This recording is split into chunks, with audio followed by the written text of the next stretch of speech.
Eh bien, bonjour à vous, on se retrouve pour l'hebdo de l'investisseur gaming 35, hein. Donc de l'e-sport dans un SPAC, et on y va tout de suite.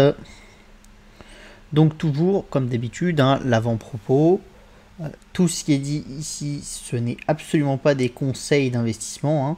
C'est vraiment des informations. On publie nos propres avis, qui sont des avis à titre informatif et qui ne doivent pas driver votre volonté d'acheter ou de vendre un titre. Et si vous voulez acheter ou vendre un titre, on vous préconise de prendre conseil auprès d'un conseiller agréé par les MEF, d'un courtier ou d'un conseiller financier indépendant.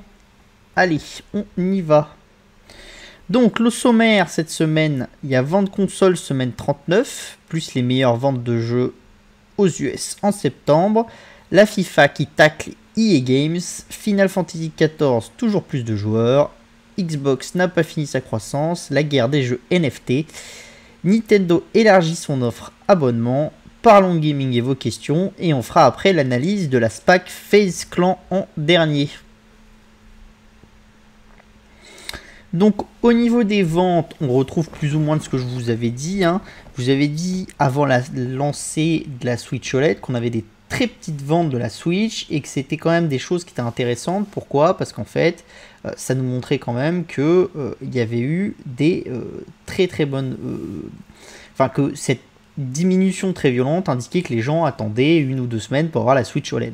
La semaine dernière, j'étais malade, donc on n'a pas fait le truc, mais la semaine dernière, il y a eu des très bonnes ventes, et cette semaine, il y a des ventes qui sont de bonne catégorie. On était au-dessus des 400 000 la semaine dernière, donc c'est vraiment quelque chose de... un lancement qui est réussi, entre guillemets, avec les pénuries qu'il y a, hein, parce que c'est pas un lancement, c'est un update d'une console, donc c'est pas une nouvelle console, donc vous ne ferez jamais les scores de lancement de la Switch, hein, ça c'est clair, mais vous faites largement mieux que les scores de lancement de la Switch Lite, hein, par exemple, hein. Vous faites aux alentours de 2 à 3 fois mieux que les lancements de la Switch Lite, donc il y a vraiment quelque chose qui intéresse les gens, sachant qu'en plus sur la OLED, comme je vous l'ai expliqué, on est quand même sur du matériel qui a un coût de production assez faible, donc on pense que Nintendo va pas faire pas mal de profit, donc ça veut dire que vraiment ils ont été capables de trouver un public à ça et de réussir leur coup, et ça va sûrement se retrouver dans leur profit. Les meilleures ventes de jeux aux US en septembre, donc on a Maiden qui est toujours premier, on a FIFA qui arrive en deuxième, on a NBA 2K 2022 qui arrive en troisième, Tales of Arise qui est une très bonne qui est une très bonne place pour Tales of Arise, Diablo 2 Resurrected, Deathloop, Call of Duty, Ghost of Tsushima, Marvel Spider-Man et Life is Strange True Color. Donc il y a beaucoup de nouveautés, hein, beaucoup de nouveautés. C'est des jeux qui sont sortis il n'y a pas longtemps pour la plupart, hein. Donc vraiment voilà. Donc il y a quand même pas mal de nouveautés en ce moment sur le marché. Ça a bien drivé le marché. Après attention, il y a des jeux qui sont sortis vraiment en toute fin du mois, donc qui n'ont pas profité à plein du mois, hein. Voilà.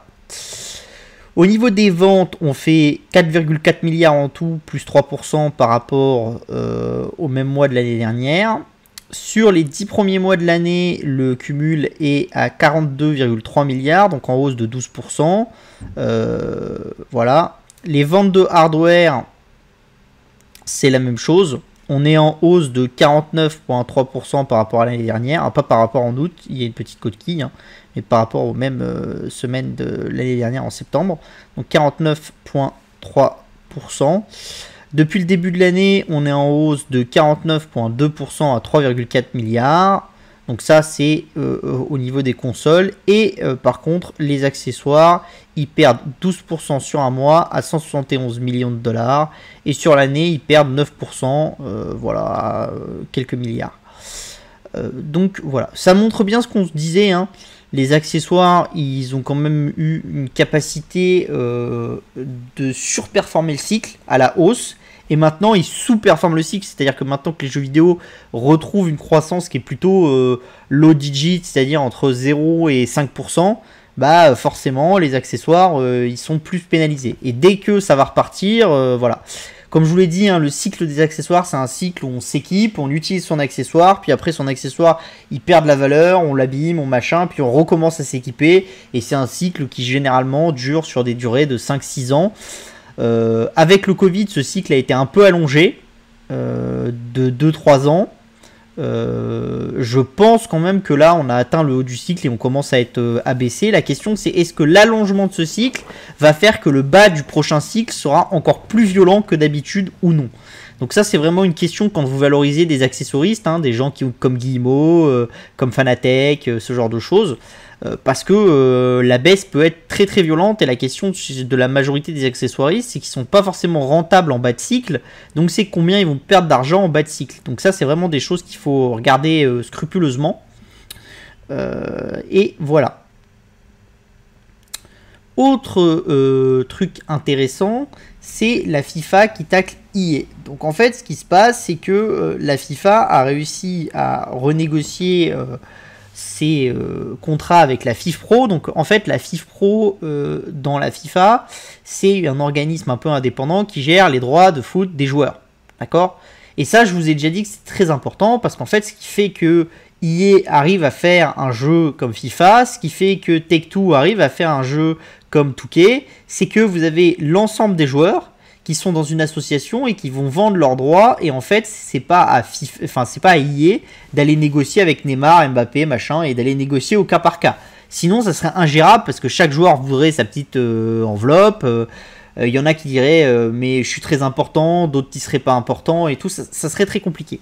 Et par exemple ce qui fait que dans le tennis vous avez beaucoup de jeux de tennis qui sont pas des jeux voilà avec tous les joueurs de tennis et ce genre de choses, c'est ça, c'est justement qu'en fait au tennis vous n'avez pas la FIFPro, vous n'avez pas d'association qui gère la licence globale, et du coup le fait de ne pas avoir d'association qui gère la licence globale, ça oblige un éditeur de jeux vidéo à aller négocier joueur par joueur, et du coup c'est très très complexe. Donc soit vous faites un jeu et vous prenez les 10 premiers joueurs mondiaux et puis vous vous arrêtez là, soit si vous voulez aller plus loin ça devient très compliqué, il faut y passer du temps, donc du coup c'est forcément de l'argent que vous mettez pas dans le jeu vidéo, c'est compliqué, c'est vraiment très très très compliqué.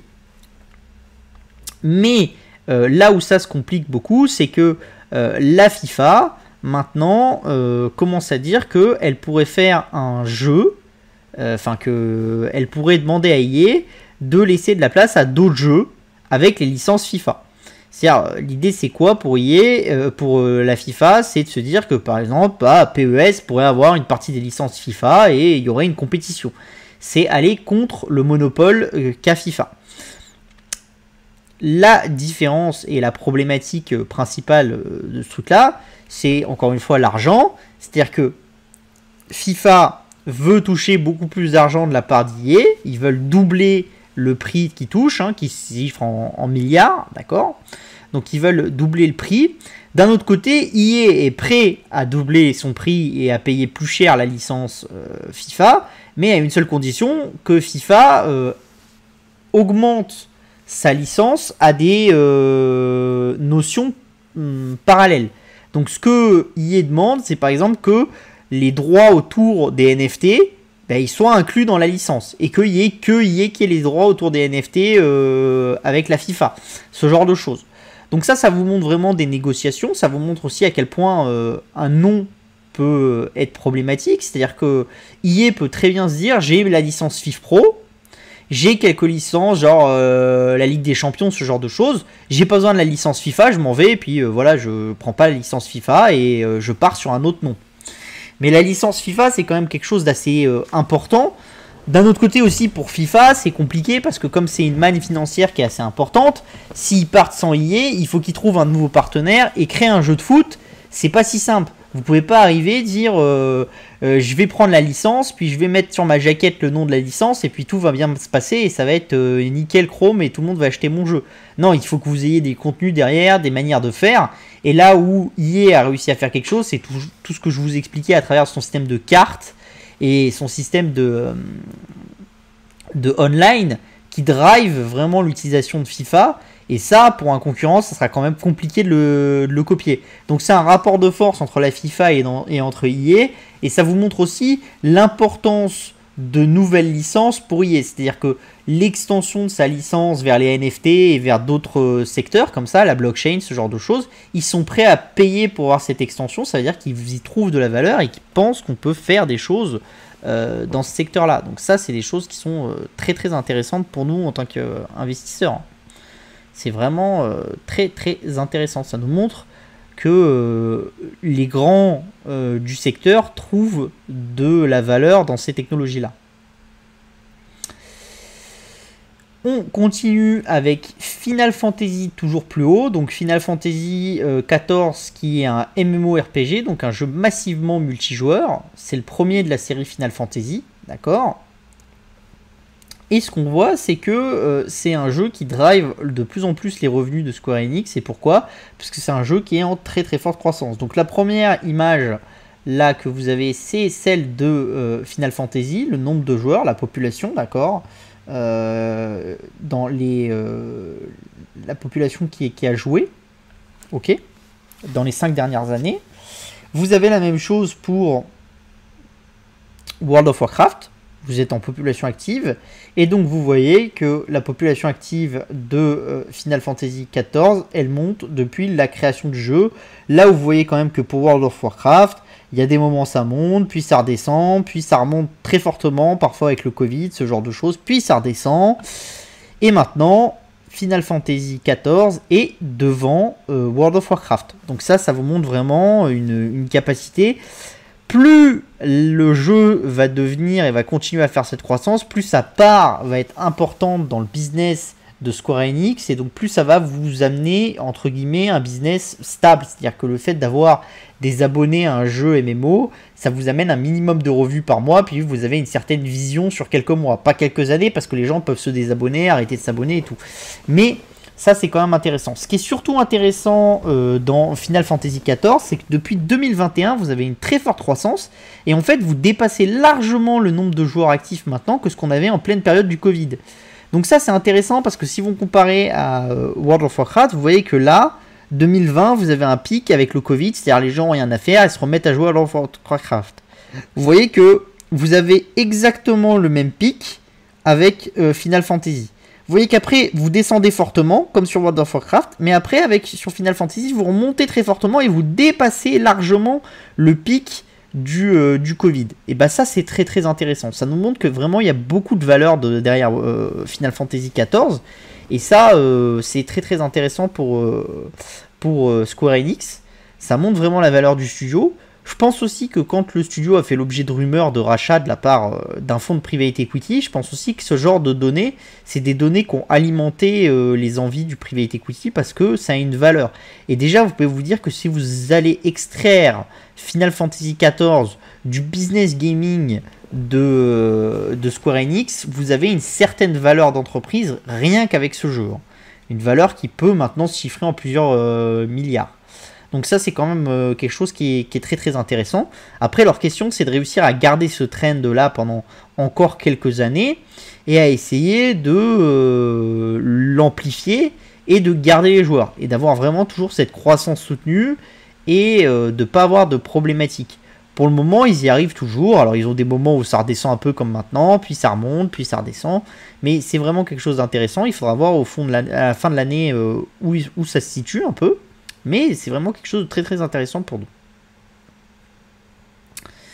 L'autre partie, c'est Xbox n'a pas fini sa croissance. Donc là, en fait, ça revient à une vidéo et aux résultats semestriels de de Microsoft. Donc lors d'une vidéo avec le Wall Street Journal, Phil Spencer, donc le responsable produit de la branche Xbox, a déclaré que Microsoft n'avait pas fini ses achats. Vous voyez le texte, je l'ai copié, il est ici en anglais, on va pas le traduire complètement, mais voilà. Donc ils n'ont pas fini leurs achats de studios. Alors pourquoi ce besoin? Parce que si on regarde un peu ce que nous a trouvé comme Axios a trouvé dans des rapports financiers de Microsoft que la croissance du Game Pass en nombre d'utilisateurs était 37%, alors que l'objectif était de 48%. Donc ça fait un delta quand même important. Alors attention, 2020, la croissance des utilisateurs a été de plus de 80%. Donc c'est quand même, vous êtes sur des croissances qui sont ahurissantes, d'accord? Mais il y a quand même un delta de 10%. Les dernières métriques qu'on avait, c'est plus de 18 millions d'abonnés en janvier. Donc ça voudrait dire qu'ils sont quand même largement au-dessus des 20 millions maintenant, hein, proche des 25. Donc c'est quand même une très bonne chose. Ce qui est très très intéressant et qui nous dit pourquoi est-ce que Microsoft va avoir du travail et qu'il va y avoir un mouvement d'ampleur qui va se faire, c'est quoi? C'est qu'en 2019, une partie une partie de la rémunération du board de Microsoft, donc de Satya Nadella et de tous ceux qui sont dans le board de Microsoft en haut, et de tous ceux qui sont dans le board de Xbox, est liée au nombre d'abonnés de Game Pass. C'est la seule métrique gaming que vous avez dans la rémunération du board de Microsoft en dehors de ceux qui sont que dans la partie Xbox. D'accord? Mais pour Satya Nadella, par exemple, la seule métrique gaming qui compte pour qu'il touche son bonus, c'est le nombre d'abonnés au Game Pass. D'accord? C'est une métrique que Microsoft a voulu mettre en avant. Pourquoi est-ce qu'ils ont choisi cette métrique? Déjà à l'époque en 2019 c'était intéressant parce que leur but c'est vraiment d'être le Netflix du jeu vidéo et donc leur but c'est pas forcément la rentabilité ni le chiffre d'affaires de la division. Leur but c'est vraiment acquérir des gens et que ces gens ils restent abonnés, d'accord? C'est pour ça qu'ils ont bien mis le nombre d'abonnés et pas le nombre d'utilisateurs. Ils sont dans un nombre d'abonnés, donc c'est des gens qui doivent continuer à payer à la fin. Et ceux qui sont en off d'essai ne comptent pas dans le chiffre de Microsoft. C'est-à-dire vous pouvez les retrouver dans le chiffre des 18 millions d'abonnés que je vous ai donné plus haut, mais par contre dans les objectifs de Microsoft, c'est soustrait de ces abonnés gratuits, entre guillemets. D'accord? Donc ça, c'est important de le savoir.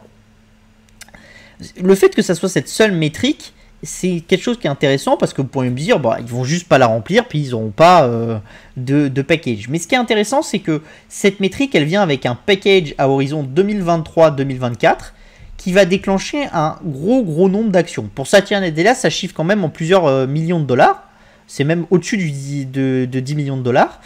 Donc ça veut dire que si en 2023-2024, ils n'ont pas rempli les objectifs Game Pass, ce package de rémunération, il saute. C'est-à-dire ils vont rien toucher, ou ils vont en toucher qu'une partie.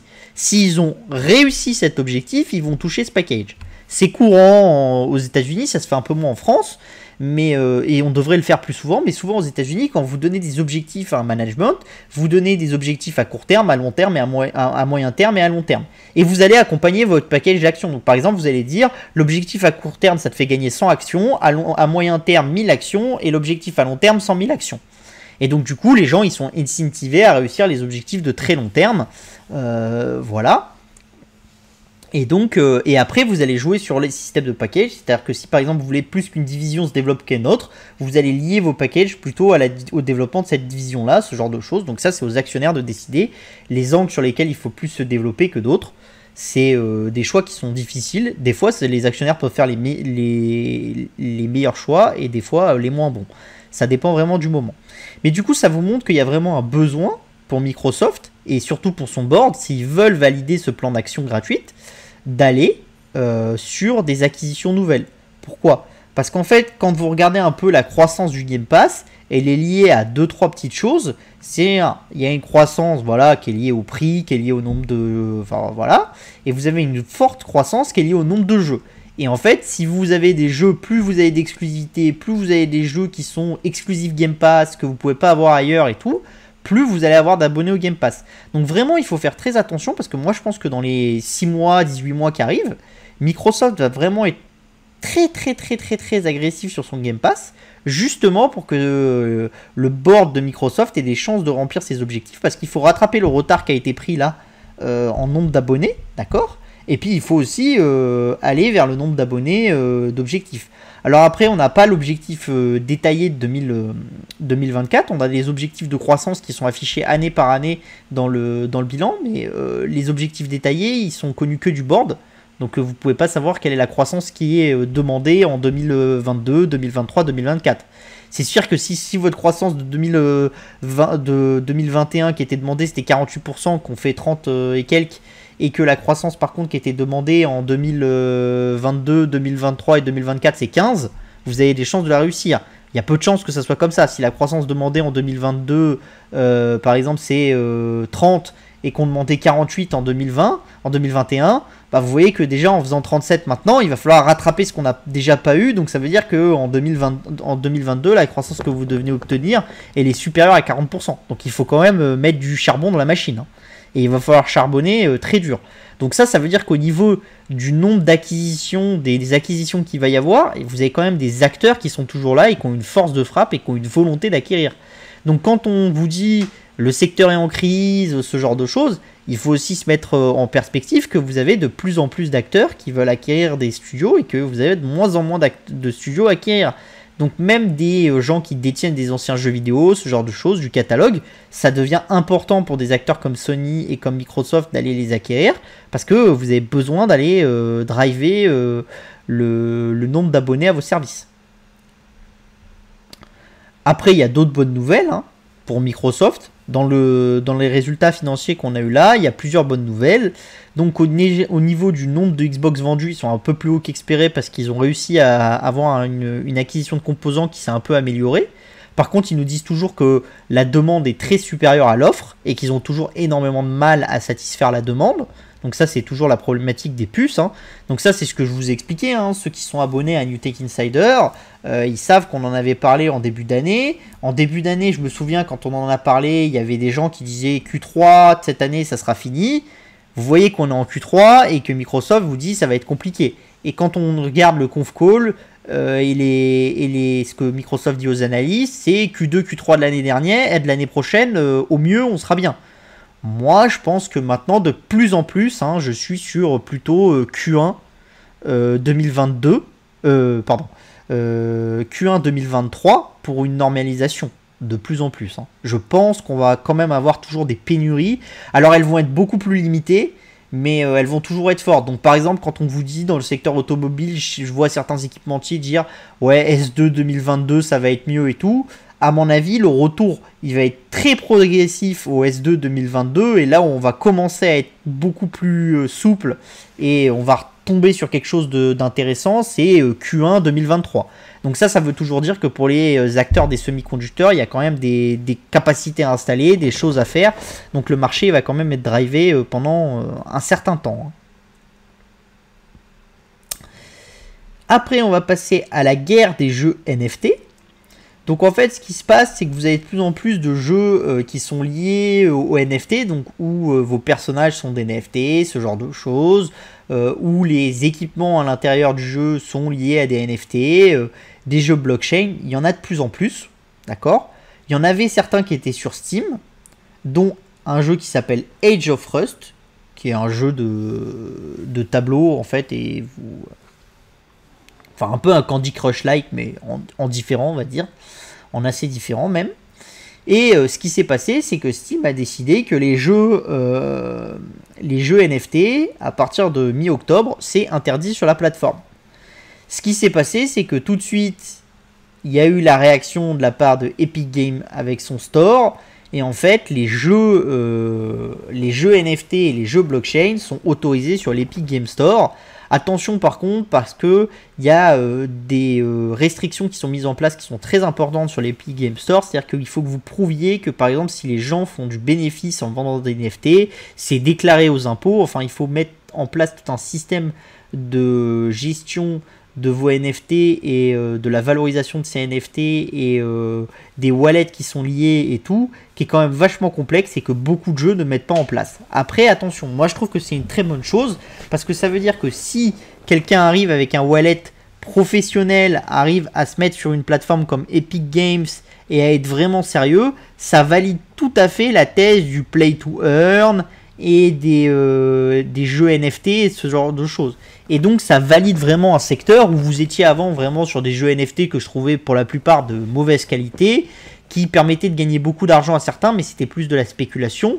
Et là, en allant sur Epic Games Store avec des restrictions qui font que vous êtes obligé d'être dans la légalité, ce genre de choses, vous avez vraiment une montée en puissance de l'écosystème et ça c'est intéressant. La question c'est est-ce que l'écosystème va se prendre la marche de cette montée en puissance et va se casser la gueule comme on avait eu avec les ICO ou ce genre de choses sur la partie crypto, ou est-ce que l'écosystème va réussir à monter la marche, à faire des jeux de qualité qui sont autorisés sur Epic Game Store, qui sont avec des gens qui payent leurs impôts derrière quand ils font des bénéfices, ce genre de choses et tout. Et ça, c'est très très intéressant parce que vraiment, les jeux vidéo sur la blockchain, c'est quelque chose qui a explosé. Là, vous voyez un jeu qui s'appelle Axis Infinity, d'accord, qui a son propre token. Et c'est vraiment quelque chose qui a explosé. Et Axis, c'est vraiment un des jeux les plus joués en play to earn, avec un système de NFT, de ce genre de choses. Et vraiment, c'est un jeu qui explose, avec un nombre de joueurs qui commence à devenir très très intéressant.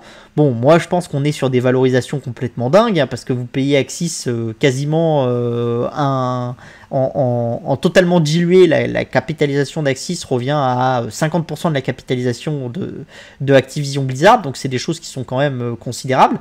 Par contre, ça vous montre une chose, ça vous montre aussi la capacité de ces acteurs de créer de la valeur et la valeur que vous allez avoir dans ce secteur et que vous pouvez aller capter. Donc ça vous montre que si Ubisoft arrive à intégrer de la valeur, ça peut tout de suite être un gros business, que si Activision arrive à le faire, ça peut être un gros business. Et du coup, on retombe sur ce que ça explique.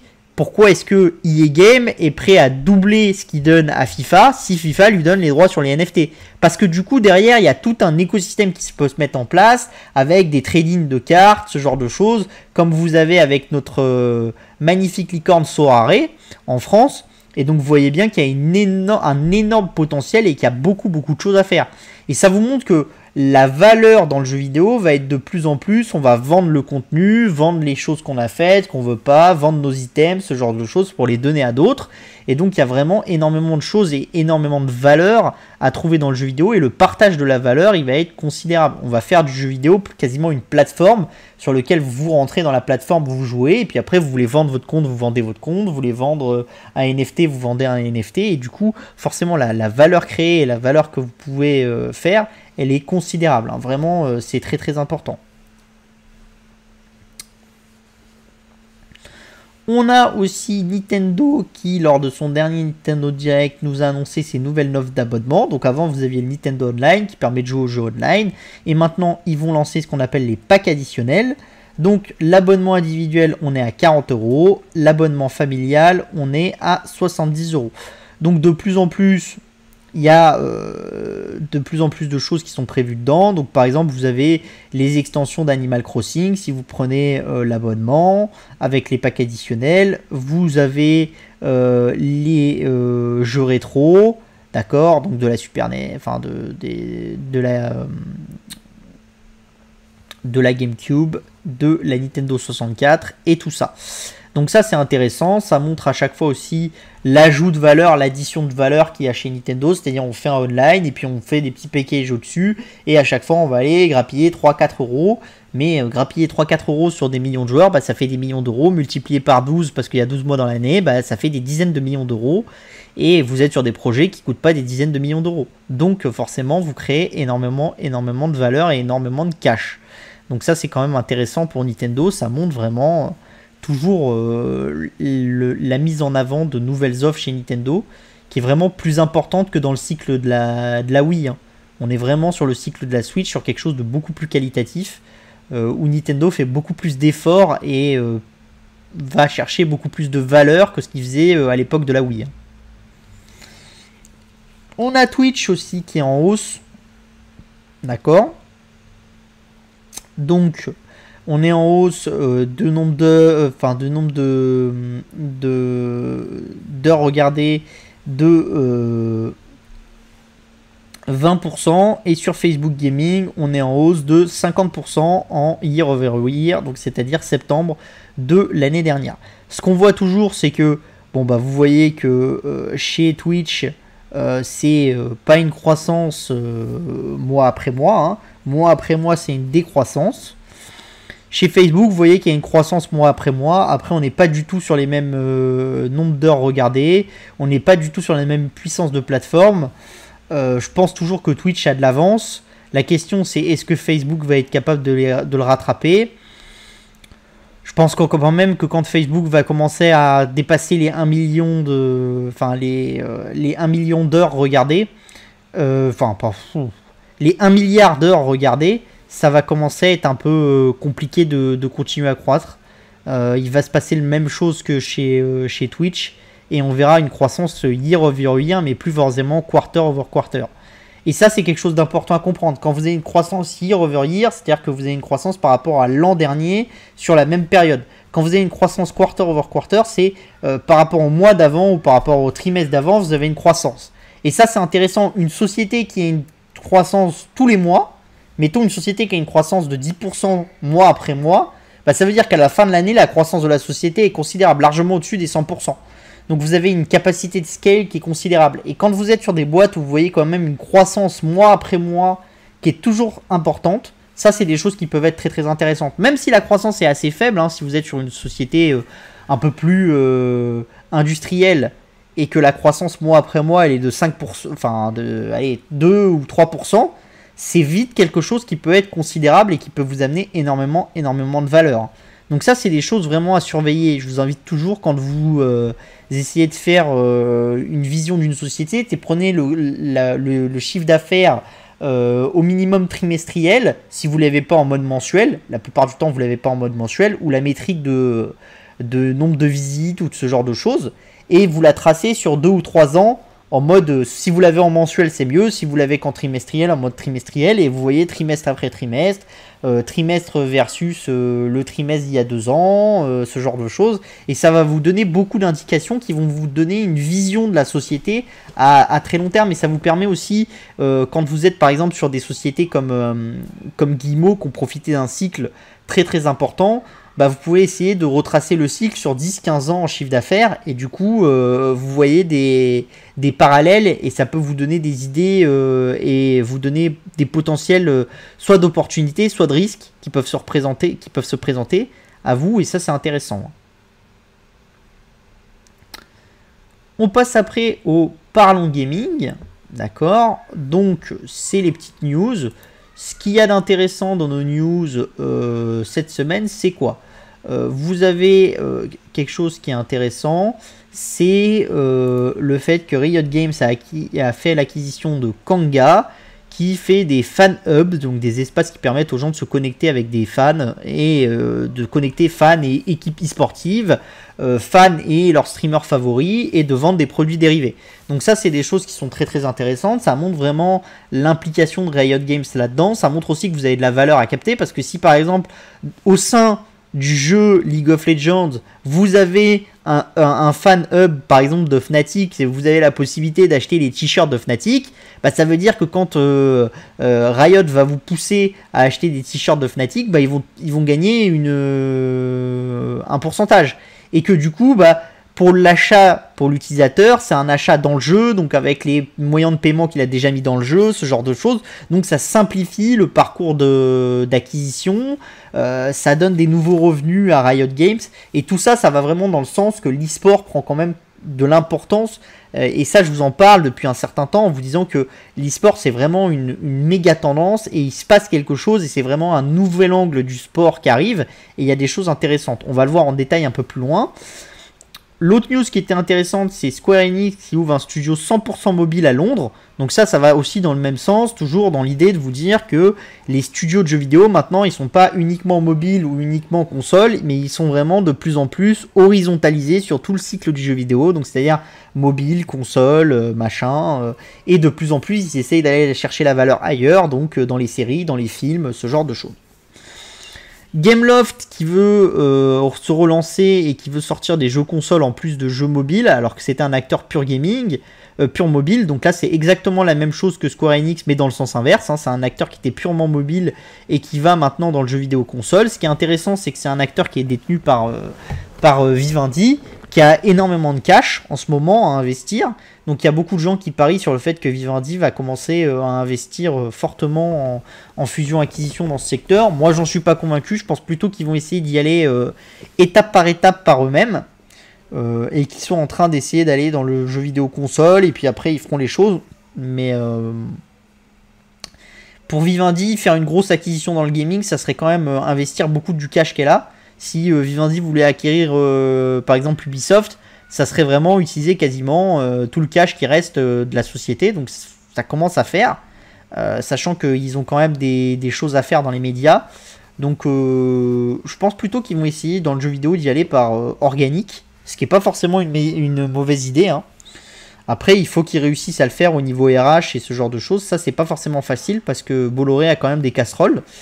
Et l'univers du jeu vidéo est un univers impitoyable au niveau RH où vous pouvez très vite partir en sucette. C'est ce qui se passe en ce moment chez Ubisoft, qui a encore eu des plaintes, hein.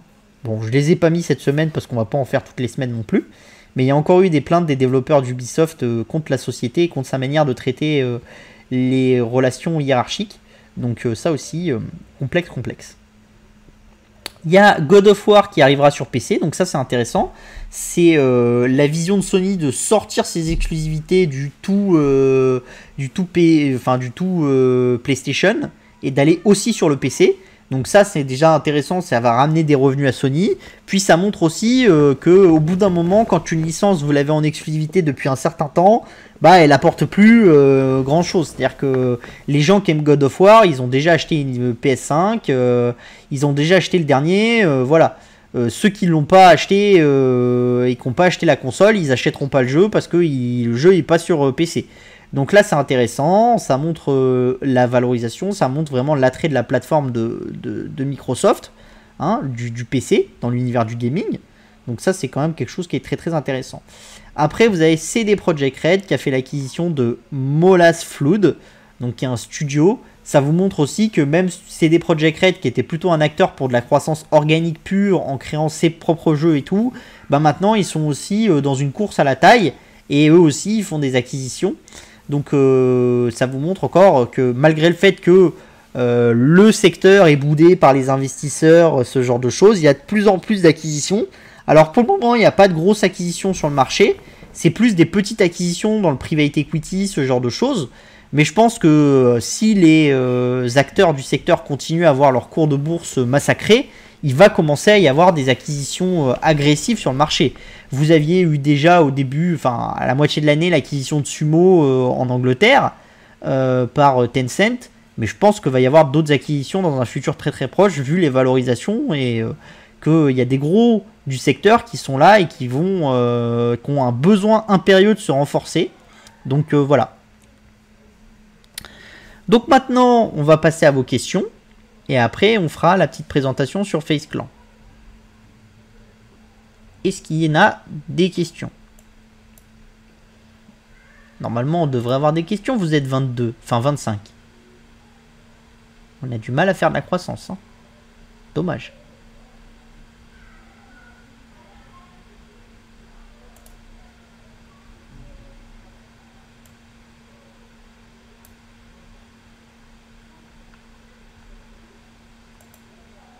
Donc on n'a aucune question? Oh là, vous êtes affreusement sage aujourd'hui.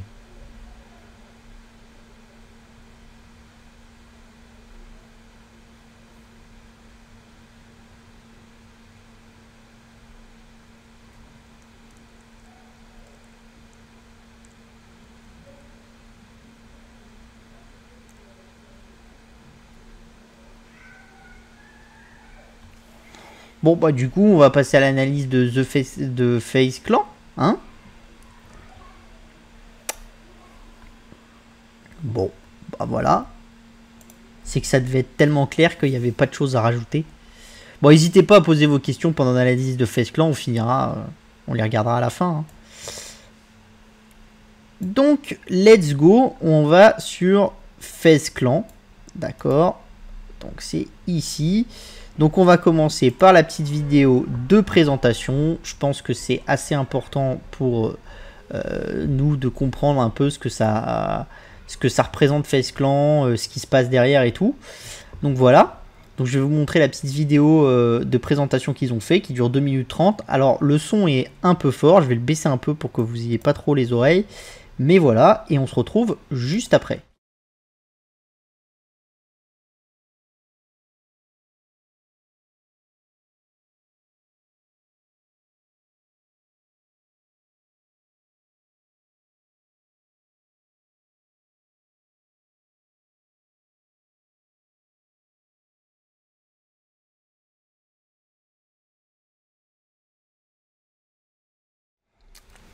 Donc voilà, c'était la petite vidéo de FaZe Clan. Donc déjà, bon bah si vous avez vu la vidéo, vous avez déjà compris des choses qui sont intéressantes dans FaZe Clan. Hein. C'est quoi? C'est vous allez chercher la génération Z. Hein. Vous allez chercher la génération Z. Qu'est-ce qui fait que ça a attiré énormément d'investissements TikTok? C'est vous avez été chercher une génération qui n'était pas connue. Hein. Vous avez été chercher quelque chose voilà, qui avait du mal à toucher Facebook. Qu'est-ce que beaucoup de gens ont trouvé de très mauvais dans le dernier trimestre de Facebook? C'est la génération milléniale, elle passe moins de temps sur Facebook.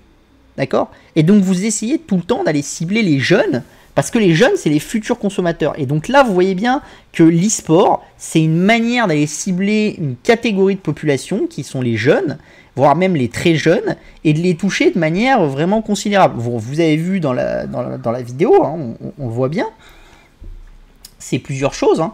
On voit à plusieurs moments, on a vu des gens qui étaient connus, vous avez vu du cinéma, vous avez vu des stars de la chanson, ce genre de choses. Donc vous avez vraiment au niveau du branding de la marque, quelque chose de considérable. Et en fait, quand on regarde un peu par rapport à ce qui se passe dans le sport, vous n'avez jamais eu de marque comme ça, d'accord, de marque sportive qui avait une capacité de s'étendre aussi facilement à plein de secteurs connexes, la musique, ce genre de choses.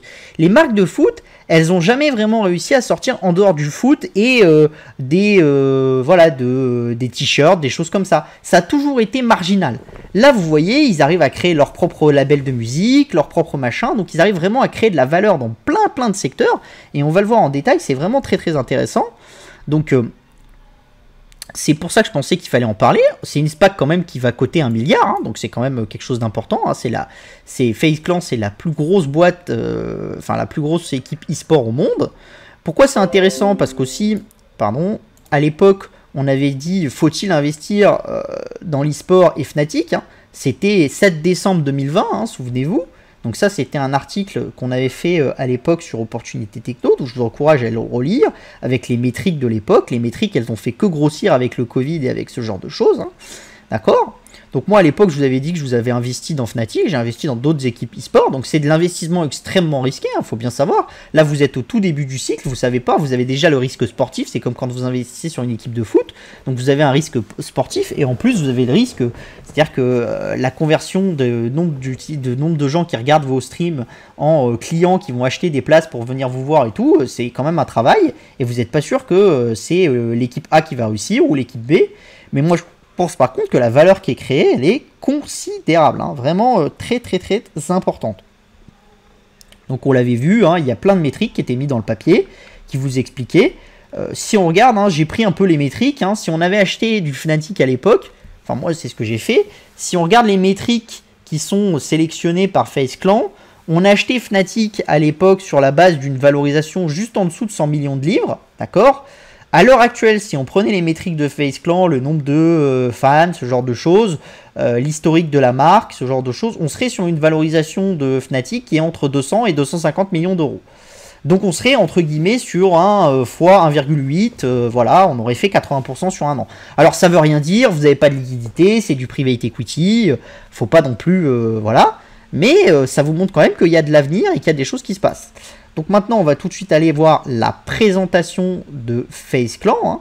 Donc pourquoi est-ce qu'on choisit de présenter The FaZe Clan? Parce que dans le monde de l'e-sport, c'est vraiment quelque chose de très intéressant. Si vous nous suivez, vous savez que sur Opportunité Techno, on avait déjà parlé un peu de Fnatic à l'époque, ce genre de choses. Donc il y a vraiment des choses intéressantes dans le secteur de l'e-sport à faire. Et du coup, on pense que c'est intéressant de vous tenir au courant et de voir un peu les métriques qu'il y a et pourquoi est-ce que ce secteur est intéressant. Donc let's go. Donc le disclaimer, hein, bon, comme d'habitude, c'est la même chose pour nous. C'est absolument pas un conseil d'achat ou de vente. Il ne faut pas le prendre comme ça. Donc là, vous avez le board de The FaZe Clan, avec ceux qui sont issus de The FaZe Clan et ceux qui sont ici de B. Riley, qui est la SPAC qui rachète The FaZe Clan, enfin qui fusionne avec elle. Donc là, vous avez l'overview de la valorisation de l'entreprise. Donc on est à 971 millions, très proche du milliard, voilà, bon. Le merge fera que la société prendra le nom FaZe.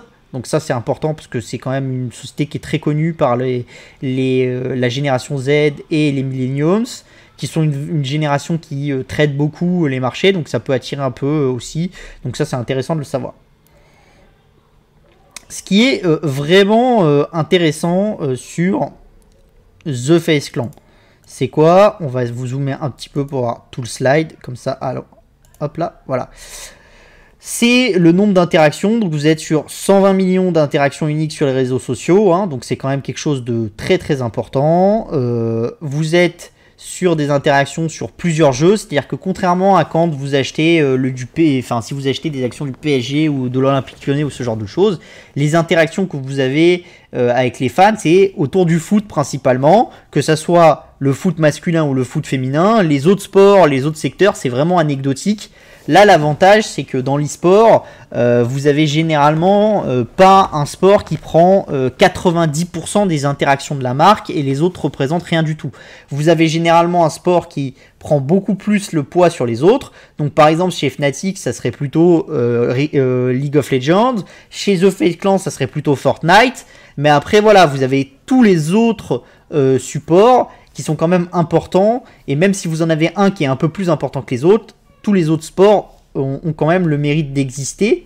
Et plus que le mérite d'exister, comme on pourrait voir dans un club de foot, ont le mérite de vraiment être des choses qui ont une certaine taille et donc sur lesquelles forcément vous pouvez avoir une certaine croissance. Parce que c'est sûr que si par exemple vous êtes un club de foot, que le foot représente 90% de votre revenu, vous vous mettez à faire du basket, ça représente que 10% de vos revenus, il faut vraiment investir beaucoup et avoir une vision à très long terme pour que vous puissiez développer une activité cross-sport qui soit vraiment intéressante et qui montre des choses intéressantes à long terme.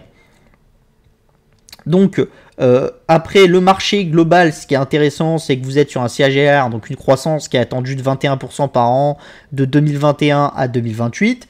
Donc ça, c'est quand même quelque chose de très très intéressant. Vous êtes sur un nombre de gamers qui est de 3 milliards. Donc vous êtes quand même sur un TAM, c'est-à-dire une population adressable qui est très très importante.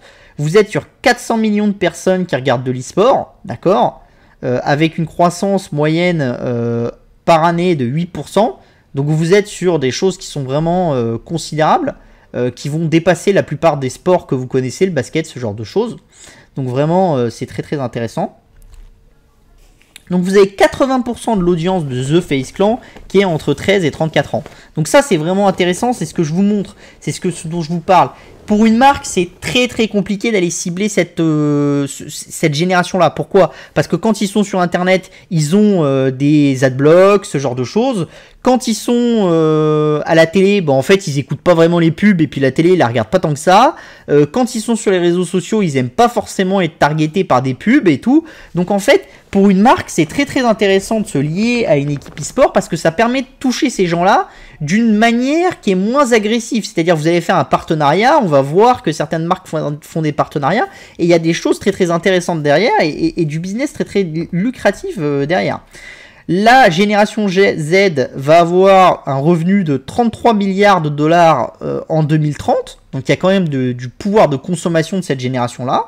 Donc après, voilà, le cash, ça permet de faire de la croissance, des acquisitions, ce genre de choses. Donc FaZe Clan va avoir une grosse position de trésorerie, donc va avoir les possibilités de capter la croissance. C'est vrai que quand vous êtes sur un secteur en accélération, le fait d'avoir du cash, ça vous permet vraiment d'investir et de faire des choses. Hein. Et là, comme on est dans un secteur où vraiment il y a beaucoup de monde qui y croit, vous avez une capacité d'obtenir les sportifs, ce genre de choses qui méritent quand même voilà, des investissements considérables. Donc là, vous voyez, hein, vous avez la position de FaZe Clan dans l'univers, d'accord? Donc, vous voyez bien, hein, vous avez les différents sports, les différents univers, et vous avez The FaZe Clan qui est au-dessus. Et donc, vous voyez que par exemple, le foot, c'est un univers à part, la NFL aussi, que Fortnite, ça recoupe deux univers, que Kardashian, ça recoupe deux univers, et vous voyez que Fortnite, c'est vraiment au centre de tout ça, et ça, c'est très, très, très, très intéressant. C'est vraiment, encore une fois, c'est ce que je vous répète, c'est la capacité d'aller cibler cette génération Z et ces milléniums, et c'est pas vraiment facile. Vous voyez quand même qu'ils sont à 350 millions d'interactions sur les de reach sur les réseaux sociaux, c'est quand même très très important. Ils sont sur 1 milliard de vues sur YouTube, sur 700 millions de vues sur Instagram, donc vraiment c'est des gens qui ont une capacité à aller taper très très fort. Et quand vous êtes là-dessus, vous avez assez peu de marques, hein, et assez peu d'entreprises qui ont une capacité de taper aussi large. Vous avez quelques stars qui ont des capacités de taper aussi large, mais c'est très très particulier. Kardashian, Kanye West, ce genre de choses. Certaines stars très très particulières, mais en nombre de marques qui ont de la capacité de servir de tremplin pour d'autres marques pour aller cibler aussi fortement et aussi simplement avec juste un échange entre la marque The Face Clan et Coca-Cola ou ce genre de choses, c'est très très rare. D'accord ? Donc au niveau aussi de ce qu'on disait qui est très très intéressant et qui est vraiment un point clé quand on investit dans l'e-sport, c'est le niveau global. C'est-à-dire quand on regarde ce qu'on disait sur Fnatic, c'était une des thèses qui était intéressante sur Fnatic, c'était de se dire que quand vous achetez un club de foot, vos fans, c'est des fans locaux. Quand vous achetez un club d'e-sport, vous avez plus de fans dans l'endroit où le club est né. C'est-à-dire si vous êtes en Europe et si vous êtes dans les ligues européennes, vous avez plus de fans en Europe. Mais généralement, même s'il y a un pays qui est un peu prépondérant, il y a des fans dans tous les pays autour. Et ça, c'est quelque chose de très très intéressant parce que le foot, vous avez créé des fans dans d'autres pays, certes, mais c'est assez limité. C'est-à-dire vous avez des fans du Real Madrid en France parce que c'est un des top clubs et tout. Mais quand le Real Madrid s'est créé, quand ça a commencé à prendre de l'ampleur, en fait, les fans en France et ailleurs, ils ont commencé à avoir une certaine taille et tout, que vraiment, quand le Real Madrid s'est imposé comme grand club, au bout du moment où le foot s'est imposé comme un sport mondial, ce genre de choses. Et là, vous voyez quand même qu'il y a une capacité d'être beaucoup plus internationale de ces équipes et de ces franchises qui est très très forte. Et ça, c'est intéressant parce que la plupart des franchises, elles sont vraiment locales. C'est-à-dire, vous prenez la NBA, c'est des franchises qui sont plutôt locales, un peu aux États-Unis, avec une grosse puissance aux États-Unis, puis un peu ailleurs. Vous prenez le foot, c'est une puissance qui est plutôt européenne, mais qui a du mal à toucher en Asie. Ils ont eu beaucoup de mal à se développer. La NBA, la NFC, la NFL, c'est la même chose. Et là, vous voyez que par contre, quand vous êtes sur Fortnite, vous êtes sur un jeu qui est joué mondialement par tout le monde. Donc, quand vous êtes un club avec le meilleur joueur de Fortnite, vous allez cibler le monde entier et le monde entier vous reconnaît et les enfants du monde entier vous aiment et ce genre de choses. Donc il y a une capacité d'aller cibler qui est très très intéressante. Et ils vous le disent, 80% de la monétisation qui est en dehors des États-Unis. Donc c'est vraiment très très intéressant. Ils ont une base de fans qui est loyale. Bon, ça, c'est un peu la même chose. C'est comme vous êtes une équipe, les gens, ils sont fans de vous et ils continuent à l'être. Et si vous vous installez dans le temps, que vous avez souvent des trophées, ce genre de choses, les gens, ils sont contents de dire qu'ils sont fans de FaZe Clan, comme les gens, en ce moment, sont contents d'être fans du Paris Saint-Germain et que peut-être dans 10 ans, ils seront contents d'être fans de Marseille ou j'en sais rien. On verra. Donc, voilà. Donc là, ils vous montrent un peu comment ils sont créés. Donc ils ont commencé sur Call of Duty. Après, ils ont signé des contrats. Ils ont été sur CSGO. Ils ont continué. Et ils vous montrent tout ce qu'ils ont fait. Bon, on va passer un peu la time frame. Ce qui est intéressant, c'est ce qui est là. Donc déjà, c'est décembre 2020. D'accord ? Ils sont capables d'aller amener un skin de The FaZe Clan dans FIFA. Ça, c'est très très intéressant. Quasiment personne n'avait réussi à amener un skin dans FIFA en dehors des clubs de foot. Donc ça vous montre vraiment la capacité d'aller dans un jeu qui est populaire, ce genre de choses. Autre chose, Sport Illustrated, le magazine sportif, d'accord, qui est un grand magazine de sport américain, c'est la première équipe e-sport à faire la couverture, The FaZe Clan, d'accord. Vous avez une capacité avec cette couverture d'aller cibler 130 millions de personnes. D'accord ? C'est 131 millions de personnes qui ont été ciblées par cette couverture. À travers les réseaux sociaux, à travers la distribution du magazine et tout. Donc ça, c'est quand même intéressant. Sur leur dernier maillot exclusif qui a été fait avec Murakami, donc déjà c'est intéressant parce que vous avez une capacité d'aller convaincre Murakami de faire quelque chose avec vous. Donc ça montre vraiment votre force et le fait que dans votre univers, vous êtes quand même important. C'est quoi ? Vous en vendez pour 1,2 million en 4 heures et vous faites exploser le système de vente de votre partenaire. Donc ça montre que quand même il y a une volonté, il y a quelque chose qui se passe. Alors vous allez me dire, oui mais Lionel Messi il a vendu largement plus que 1,2 million d'euros de maillots en 4 heures. Oui, non mais d'accord, mais on est au début, vous êtes au début. Mais ça vous montre vraiment la possibilité. Vous êtes au début, vous êtes sur quelque chose de nouveau et vous faites 1,2 million d'euros de vente, de dollars de vente en 4 heures. Et potentiellement, moi je dis que avec la bonne manière de faire, la bonne app partenaire et tout, ils en auraient peut-être fait 5 ou 10. Et pour ceux qui ont vu l'hebdo du gaming de cette semaine, quand vous voyez que Riot Games rachète Kanga pour mettre justement ses hubs de fans directement dans le jeu et permettre aux gens d'acheter directement des suites, des t-shirts de telle équipe dans League of Legends, bah ça vous montre vraiment la valeur que vous allez créer là-dessus et la capacité que vous avez. Bon, ils sont champions pour la 30e fois, là ils font 66 millions d'impressions et ils font 1,4 million d'engagements sur leur poste. C'est considérable, vous avez très peu de marques qui font ça. Ils font un deal avec McDonald's. McDonald's renomme son Twitter Face Clan McDonald's pour cibler les jeunes. Est-ce que vous voyez beaucoup de marques qui se sont renommées PSG McDonald's ou ce genre de choses? Non, c'est très très très rare que vraiment une marque aussi importante, aussi connue pour toucher les jeunes, elle va payer pour pouvoir prendre le nom et pour créer tout un branding et tout un univers de marque en disant on est partenaire de The Face Clan. C'est quand même considérable. Vous avez la capacité aussi de The Face Clan d'aller dans des comics. C'est-à-dire que DC Comics est venu voir The Face Clan et a dit on va créer des super-héros avec vos joueurs e-sport et on va les mettre dans un comics. Et ce comics, il va bien se vendre. Et c'est une des meilleures ventes de DC Comics cette année. Donc c'est considérable, ça vous montre vraiment la traction de ces gens-là, le fait que vous avez une capacité d'aller travailler justement vos stars sur plein de supports. Et ce qui est intéressant, c'est que là où le club de foot a perdu la valeur, c'est-à-dire que quand vous êtes face à Kylian Mbappé, le Paris Saint-Germain, il gagne de l'argent sur quoi? Les gens qui viennent au stade, les t-shirts, et c'est fini. Si Kylian Mbappé il fait une bonne publicité avec telle ou telle marque, c'est lui que ça concerne et la marque. C'est pas le Paris Saint-Germain qui va gérer ça.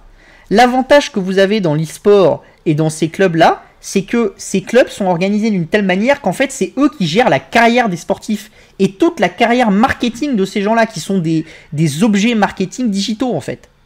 Et vous allez utiliser le reach de ces personnes, c'est-à-dire la capacité de cibler, la capacité d'amener une information proche du consommateur dans plein de supports différents. Et vous voyez bien que, par exemple, ça c'est pareil. Pour sortir James Bond aux États-Unis et cibler les jeunes aux États-Unis, ils ont fait un événement avec Daniel Craig et les joueurs de The Face Clan. Voilà, c'est la plus grosse sortie cinéma de cette année. Ils font appel à The Face Clan pour aller cibler ces gens-là et pour pousser les jeunes à aller au cinéma. C'est considérable. C'est vraiment très très important et je pense que beaucoup actuellement n'ont pas la vision de tout ce que ça peut rapporter. C'est un peu la même chose, c'est quand Facebook a commencé, les gens rigolaient parce que Facebook ça gagnait 10 centimes par utilisateur. Et les gens disaient ça vaudrait jamais rien. Mais maintenant Facebook ça gagne plus de 15 $ par utilisateur. Vous commencez toujours par gagner petit et puis après vous essayez de convertir vos utilisateurs. Alors après est-ce qu'ils vont réussir, est-ce qu'ils vont pas réussir, ça c'est comme tout dans la vie, on n'est jamais sûr avant. Mais quand je vois McDonald's qui fait appel à eux, vous pouvez déjà vous dire que la capacité de reach et la capacité de cibler c'est quelque chose d'intéressant. Hein. Et c'est quelque chose de très puissant. Donc là vous avez la même chose. Vous avez cross-platform auction, donc on va passer. Hein. Donc vous voyez, vous avez la NBA qui est toute au-dessus, donc vous êtes sur 1,8 milliard. Vous avez The Face Clan qui a 143, et donc vous voyez que par exemple vous êtes toujours dans le golf, vous êtes en train de rattraper les Lakers, vous êtes en train de rattraper l'UFC, vous êtes en train de rattraper beaucoup de choses. Vous êtes quasiment, ils pensent, doubler les Warriors d'ici quelques années. Dans le conf call, ils nous ont dit qu'ils pensaient doubler les Warriors en 2022. Donc c'est quand même quelque chose qui est très très intéressant pour nous. Hein. Et vous voyez que par exemple, si vous êtes en follower, The Face Clan fait plus de followers que les Lakers, les Warriors, les Cowboys, les Yankees, ce genre de choses. Et si vous regardez les athlètes, même au niveau des athlètes, vous êtes sur quelque chose de plus fort. Alors si vous prenez les athlètes passés, c'est un peu moins frais. Mais la différence, c'est que les athlètes passés des Lakers, vous avez tous les vieux athlètes d'il y a 10, 15, 20 ans, qui eux sont connus et qui ont des réseaux sociaux et qui en profitent, qui ont créé un branding dessus et créé de la valeur dessus. Chez The Face Clan, il y avait personne il y a 20 ans. Donc forcément, quand vous comparez la métrique, c'est pas l'avantage de The Face Clan. Mais par contre, quand vous comparez la métrique des athlètes actuels, vous voyez que les followers sur les réseaux sociaux de FaZe, ils sont plus importants que ceux des Lakers. Alors que les Lakers, c'est vraiment la marque aux US numéro 1 dans le sport. Quand vous prenez un club, hein. On ne parle pas de Nike, ce genre de choses. On parle vraiment d'un club. Donc c'est vraiment très très important.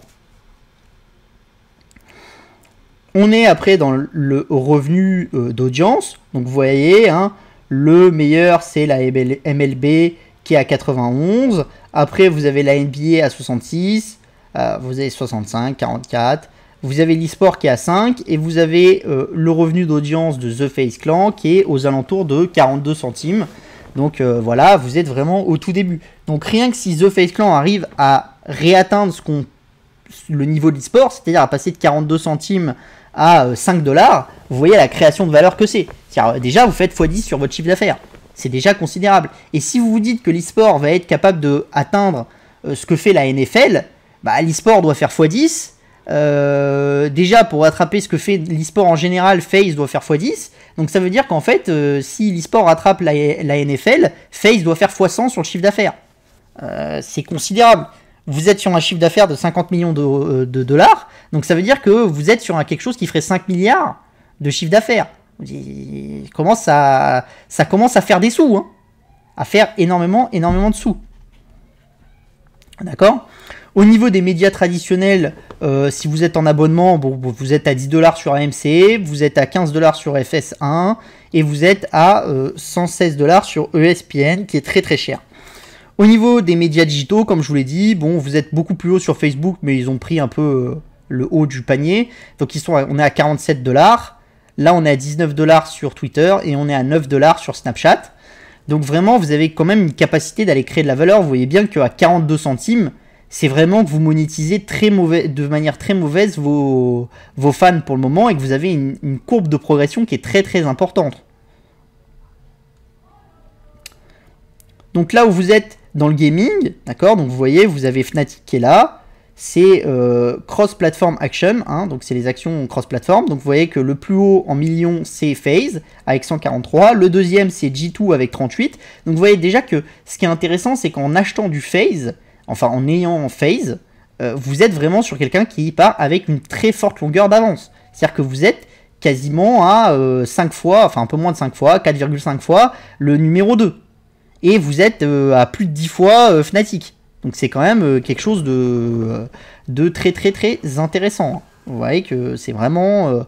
Et quand on compare, TSM qui est là a été valorisé un peu plus de 450 millions de dollars lors d'une levée de fonds. Et vous voyez que TSM, ils sont à 12 millions de cross-platform action. Alors que chez FaZe, vous êtes à 143 pour 1 milliard de valorisation. Donc vous voyez quand même qu'au niveau des métriques, vous ne payez pas forcément cher certaines métriques. Au niveau des dynamiques, donc vous voyez que par exemple au niveau du marketing d'influence, vous avez de plus en plus de gens qui utilisent du marketing d'influence. On est passé de 55 en 2019 à 73 en 2022. D'accord ? Donc ça c'est vraiment de plus en plus important. C'est les pourcentages des top marketeurs aux US qui vont avoir un budget avec d'influence marketing. Donc de plus en plus de sociétés vont faire de l'influence marketing. Au niveau du digital, vous avez de plus en plus de gens qui essayent de faire des contenus. On en avait déjà parlé, mais le concert de Travis Scott dans Fortnite, c'est un moyen d'aller cibler du contenu et d'aller toucher des jeunes et d'aller créer de la valeur pour les investisseurs, créer de la valeur sur une plateforme, ce genre de choses. Et donc vous voyez que c'est toujours comme ça. 100 millions de personnes, de visiteurs uniques, de viewers uniques, pardon, pour League of Legends lors de la finale mondiale, c'est aussi la même chose. Vous êtes sur des trucs qui commencent à être très très importants et qui montrent quelque chose de vraiment très très très fort. 450 millions de vues sur la une des vidéos les plus connues de Riot Games. C'est pareil, c'est quand même des choses qui sont vraiment très très importantes. Au niveau de la génération Z, donc qui est celle qu'on regarde quand on achète FaZe Clan et quand on regarde les métriques de ces sociétés-là, vous en avez quand même 49% qui consomment les news sur les réseaux sociaux. Donc vous avez 61% qui préfèrent regarder de l'e-sport à regarder des sports traditionnels. Donc vous avez vraiment énormément de métriques qui sont à la faveur de l'e-sport et qui vous montrent que c'est quelque chose qui commence juste. Hein.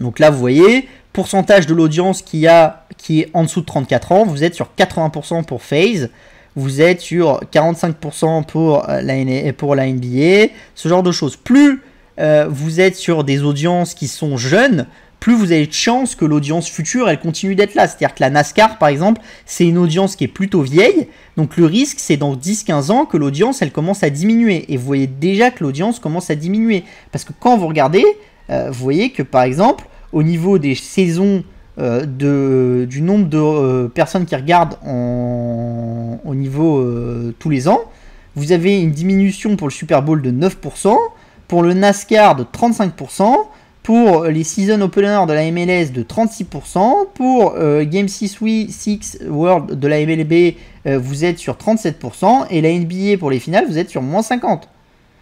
Donc c'est vraiment important. Alors vous avez aux États-Unis aussi, par exemple sur la NBA, les prix pour voir la finale ont explosé, ce genre de choses. Donc forcément ça enlève certaines personnes des viewers. Mais vous n'avez pas que ça, vous avez aussi une transformation générationnelle qui arrive avec des gens qui avant aimaient le sport et maintenant les gens ils préfèrent l'e-sport. Et c'est vraiment quelque chose qui a commencé avec la génération des milléniums et qui maintenant prend de la puissance avec la Gen Z, la génération Z.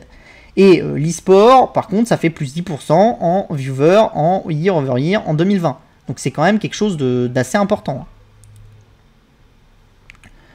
Bon, ça on va passer, c'est le breakdown d'audience. Hop là, il vous dit, c'est une des slides les plus importants, il vous montre un peu comment ils font actuellement. Donc vous avez le contenu, vous avez des coopérations avec des marques vous avez des produits, donc vos t-shirts, ce genre de choses. Vous avez des licences à l'international et les revenus de l'e-sport et du gaming, voilà. Mais ce qui est intéressant, c'est tout ce qu'ils peuvent faire demain.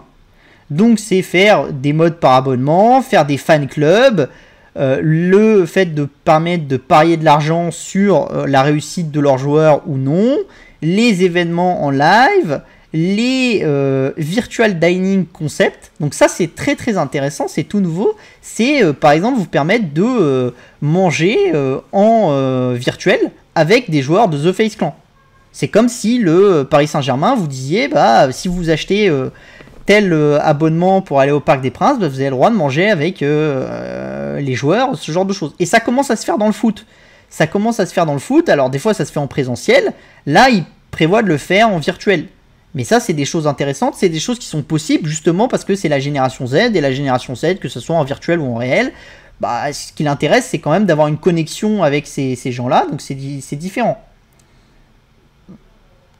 Donc vous voyez les publications avec les partenaires, donc jouer avec d'autres jeux, puis forcément les NFT, la métaverse, tout ce genre de choses. Et ça c'est les futurs trends digitaux. Donc vraiment vous avez une capacité de monétisation de la marque qui est considérable. Donc là vous voyez au niveau des revenus on est à 50 millions, hein, comme je vous l'ai dit, ils pensent faire 91 après, 188, 379, 651. Donc en fait quand ils feront 379 là, en 2024, ils feront plus que l'Olympique Lyonnais, si on compare à des choses qui sont françaises. Donc ça vous montre un peu, déjà là ils seront quasiment au-dessus de l'Olympique Lyonnais, si on enlève le trading de joueurs, ils seront au-dessus de l'Olympique Lyonnais. Donc ça vous montre vraiment la capacité, c'est-à-dire il y a 10 ans ça n'existait pas, là c'est en train d'exploser, et ça va dépasser l'Olympique Lyonnais qui est quelque chose que tous les Français connaissent. D'accord ?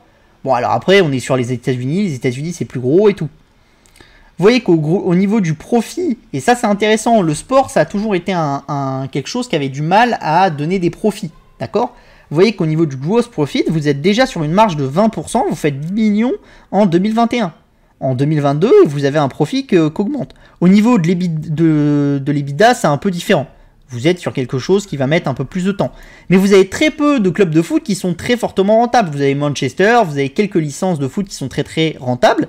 Là, vous voyez que vous commencez à avoir une très forte rentabilité en 2025, 2024, ce genre de choses.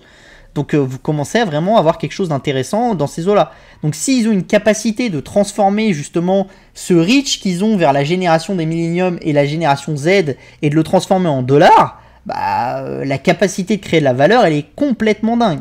Complètement dingue. Bon, là, ils vous montrent les points financiers, comment ils vont dépenser leur argent, 178 en MEA, en fusion-acquisition, ce genre de choses, 133 en content et tout. Bon, on va passer un peu. Et là, après, vous avez l'Impanix. Donc voilà. Donc vraiment, ça, c'est intéressant. Et pourquoi je voulais qu'on en parle? Parce que cette capacité et cette manière de disrupter le sport en général, et où vous étiez avant vraiment dans des acteurs qui disaient bah le foot, ça sera toujours le foot, il y aura toujours des milliards de gens qui vont regarder du foot, bah c'est pas vrai. Les générations elles changent, et peut-être que dans 20-30 ans, il y aura plus de gens qui regarderont des gens se taper dessus sur League of Legends que des gens qui regarderont Cristiano Ronaldo courir après un ballon. Enfin, dans 30 ans, il courira plus après le ballon. Mais le nouveau Cristiano Ronaldo courir après le ballon. Et donc ça, c'est des switches qui sont très très importants, parce que c'est compliqué dans la tête d'un investisseur d'avoir ces switches-là, de les comprendre.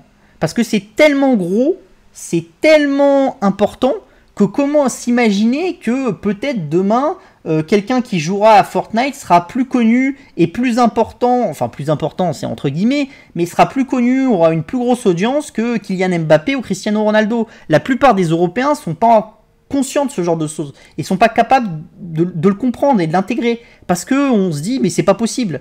Et beaucoup dans la tête des investisseurs, trop souvent, on se dit, c'est pas possible. Or, les choses sont possibles. Elon Musk, il réussit à mettre des gens sur orbite. Voilà, on a réussi à créer un cœur artificiel avec Carmat. Les choses sont possibles. La pire chose qui puisse vous arriver dans votre investissement de long terme, c'est justement ça, c'est de vous dire les choses sont pas possibles. Or, les choses sont possibles et les choses arrivent. Après, est-ce que je peux vous assurer que The FaZe Clan, ça sera l'équipe e-sport des années 2020-2030 et qui fera des milliards de chiffres d'affaires? Non, je peux pas vous assurer ça. Par contre, je peux vous assurer que l'e-sport, c'est le prochain trend et que les jeunes à l'heure actuelle, ceux qui ont 13 ans, qui sont à l'école, bah, ils préfèrent regarder un match de Fortnite que regarder un match de foot. Et ça, c'est important pour nous, surtout qu'en plus, bah, les gens qui regardent un match de Fortnite, ils sont au Brésil, ils sont en Chine, ils sont au Japon, ils sont en Corée, ils sont en France, ils sont partout. Alors que les gens qui regardent un match de foot, ils sont en France, ils sont au Brésil, mais ils sont pas en Chine, ils sont pas au Japon, et ils sont pas trop aux États-Unis. Donc vous avez une capacité pour des marques comme Coca-Cola, comme McDonald's et tout, de vous dire qu'en étant partenaire de ces équipes-là, vous ciblez la planète entière. Et dans le monde du sport, jamais personne n'avait permis ça. Sauf, allez, on va dire la Coupe du Monde de foot, parce que vous ciblez vraiment très large, et les JO. Mais après, dès que vous êtes ailleurs, même sur la finale de la NBA ou ce genre de choses, vous ciblez des gens aux États-Unis, avant tout, et pas vraiment au niveau mondial. Voilà, quand vous investissez dans le cricket, vous ciblez des gens en Inde et voilà, et puis, avant tout là-bas. Donc il y a vraiment des choses, alors qu'en investissant dans l'e-sport, vous ciblez vraiment le monde entier. Et donc pour une marque, c'est vraiment considérable. Et ça, la capacité que le marché a de créer des nouvelles choses, d'investir dans les nouvelles choses et tout, c'est vraiment ce que je veux vous faire passer. On a la capacité de faire des choses et d'innover, et il ne faut pas se dire, ouais, on va juste reproduire le modèle passé. Non, c'est faux. On innove, on crée des nouvelles choses, et nous, en tant qu'investisseurs, on doit être ouvert à ces nouvelles choses, parce que sinon, on finit disrupté dans le monde des investisseurs. C'est-à-dire que vous êtes des gens qui vous disent, j'achète du Total, et qui ont raté toute la hausse de Amazon et de Facebook. Voilà.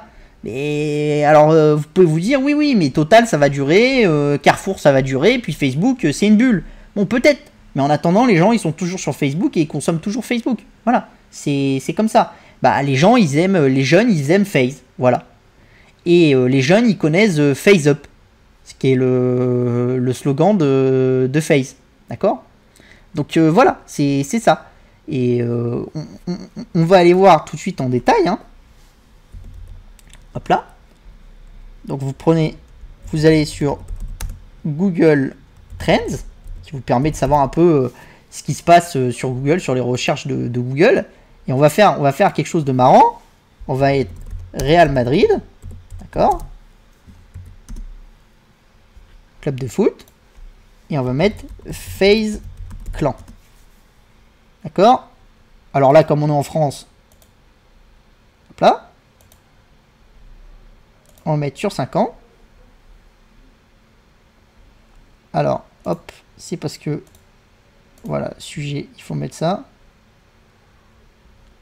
Et donc, vous voyez, le Real Madrid est toujours largement au-dessus, mais là où il n'y avait rien du tout avant, maintenant vous avez The Face qui est à 2, qui est à 1 de temps en temps, et on en parle. Et c'est au niveau mondial, vous êtes au niveau mondial et vous êtes sur les recherches de Google. Et les recherches de Google ne sont pas favoris pour FaZe Clan, parce que FaZe Clan c'est plus des gens qui sont sur Instagram, sur ce genre de choses. Mais si on enlève, voilà, et Real de Madrid, c'est des gens un peu plus, voilà, qui vont plus taper pour savoir les derniers transferts, ce genre de choses.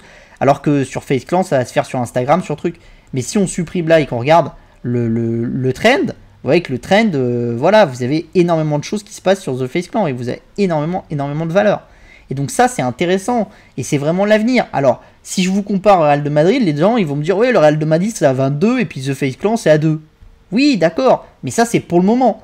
Et moi, ce que je vous dis, c'est que dans 10 ou 15 ans, le Real de Madrid, ça sera, quand on prendra le trend de Google, ça sera sous The FaZe Clan. D'accord?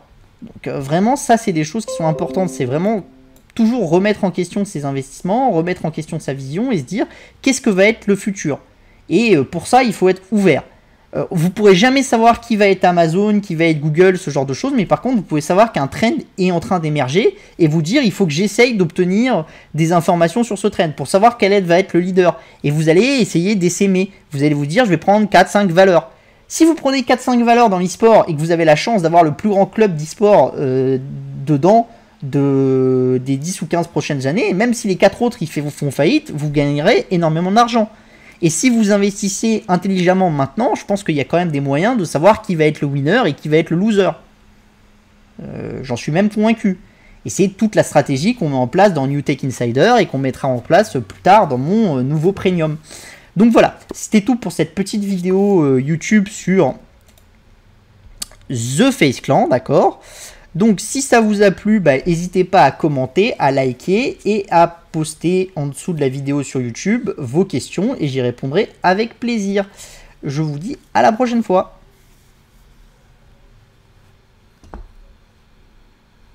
Hop hop hop. Donc du coup, on se retrouve maintenant qu'on a fait la petite vidéo et tout.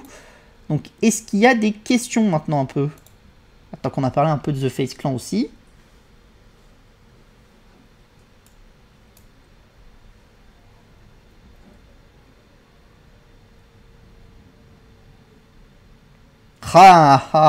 C'est lequel qui va être le winner? Je pense que c'est compliqué de le savoir.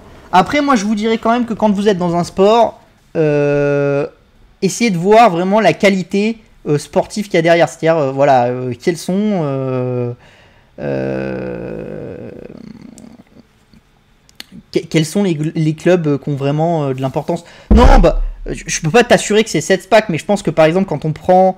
à l'heure actuelle, quand on prend le top là que vous voyez ici, d'accord, avec les clubs que vous avez ici, je pense que déjà vous pouvez vous dire que sur ces boîtes là, si vous en avez 4 ou 5, il y a de fortes chances qu'il y en ait au moins une qui perdure et qui gagne beaucoup d'argent. Donc voilà, donc ça c'est vraiment... je pense que FaZe, c'est quand même quelque chose de très important. Après, c'est très cher. Mais voilà, si on peut l'avoir sur un repli ou ce genre de choses, ou quand elle commence vraiment à nous montrer qu'elle est capable de faire monter la rémunération, enfin le CA qu'elle tire de chaque fan, je pense que Fnatic, en Europe, c'est vraiment avec G2 les deux gros, les plus solides, avec légèrement derrière Vitality. Donc je pense qu'il y a des choses à faire. TSM, c'est vraiment une très belle boîte qui a été très bien géré. Royal Riggins, c'est un peu différent. NRG aussi, voilà, mais bon, je pense qu'il y a beaucoup de choses à faire. Tesla qui dépasse les 1000 milliards de dollars ces bêtements a-t-elle tenir une valorisation aussi élevée? Très longtemps. La problématique, c'est que ce que je vous expliquais avec... je vais vous le montrer. Parce que maintenant qu'on a tout qui marche, on va le faire. On va sur YouTube. Hop. Comme ça, on va le voir en direct.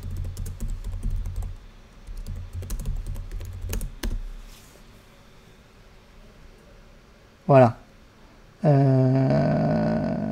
Hop.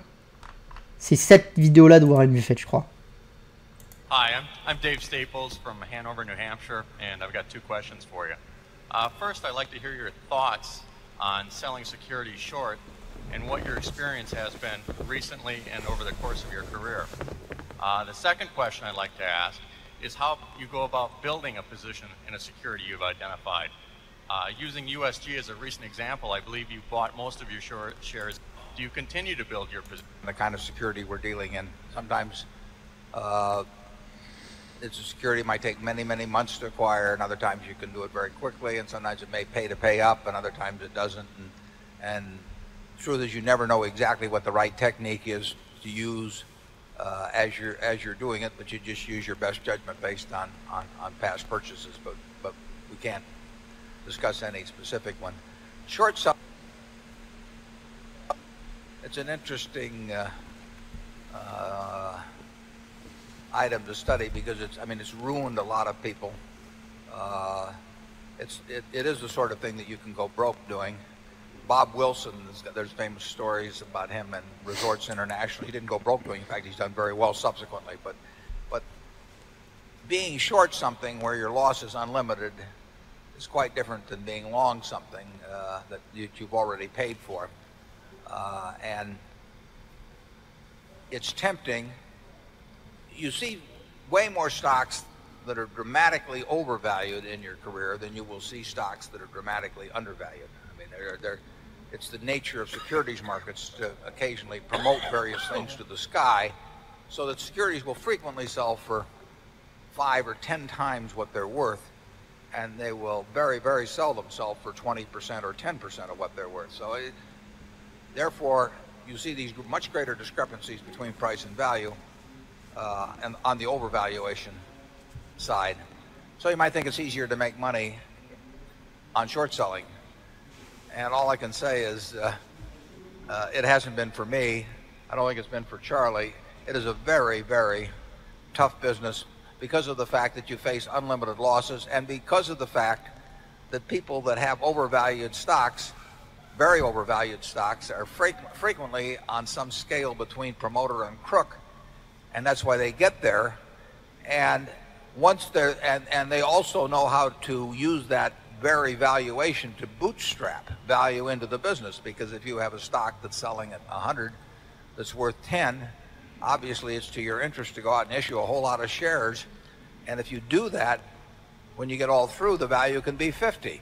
In fact, there's a lot of chain letter type stock promotions that are sort of based on the implicit assumption that the management will keep doing that. And if they do it once and build it to 50 by issuing a lot of shares at 100 when it's worth 10, now the value is 50, and people say, well, these guys are so good at that, let's pay 200 for it or 300, and then they can do it again and so on. It's not usually quite that clear in their minds, but that's the basic principle underlying a lot of stock promotions. And voilà.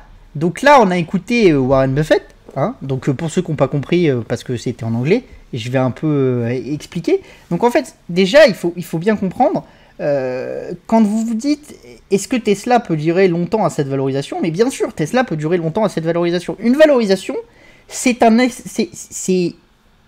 événement de rencontre de l'offre et de la demande autour d'une sociologie. C'est-à-dire, en fait, faut pas vous dire que la boîte, ceci. La boîte, c'est important, mais ce qui est important, c'est pas vraiment les chiffres et les métriques de la boîte. Parce que sinon, tout le monde te dirait, quand tu fais 100 et que tu fais 10 de résultats et que tu es dans tel secteur, tu vaux X. Et puis, voilà. Et il n'y aurait pas vraiment de marché, il n'y aurait pas de fluctuation. Ce qui fait tout ça, c'est que chaque acteur décide de son propre niveau de risque, de son propre niveau de confiance envers le patron, envers le marché, ce genre de choses.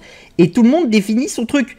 Et après, vous avez des interactions sociales. Les interactions sociales, c'est les gens discutent, les gens disent « Ah, je vais vendre. Ah, tiens, je vais acheter parce qu'un tel a dit que c'était bien. Ah, tiens, un tel a dit ça. Moi, finalement, j'étais pas vendeur, mais maintenant que je l'ai écouté, je trouve que ses arguments, ils sont bons, je vais vendre. » Et vous avez des interactions sociales qui fixent un prix. Et tous les jours, ce prix, il bouge, même toutes les secondes. Pourquoi ? Parce que ces interactions sociales, elles évoluent de plus en plus vite avec tout ce que vous avez, Twitter, machin et tout.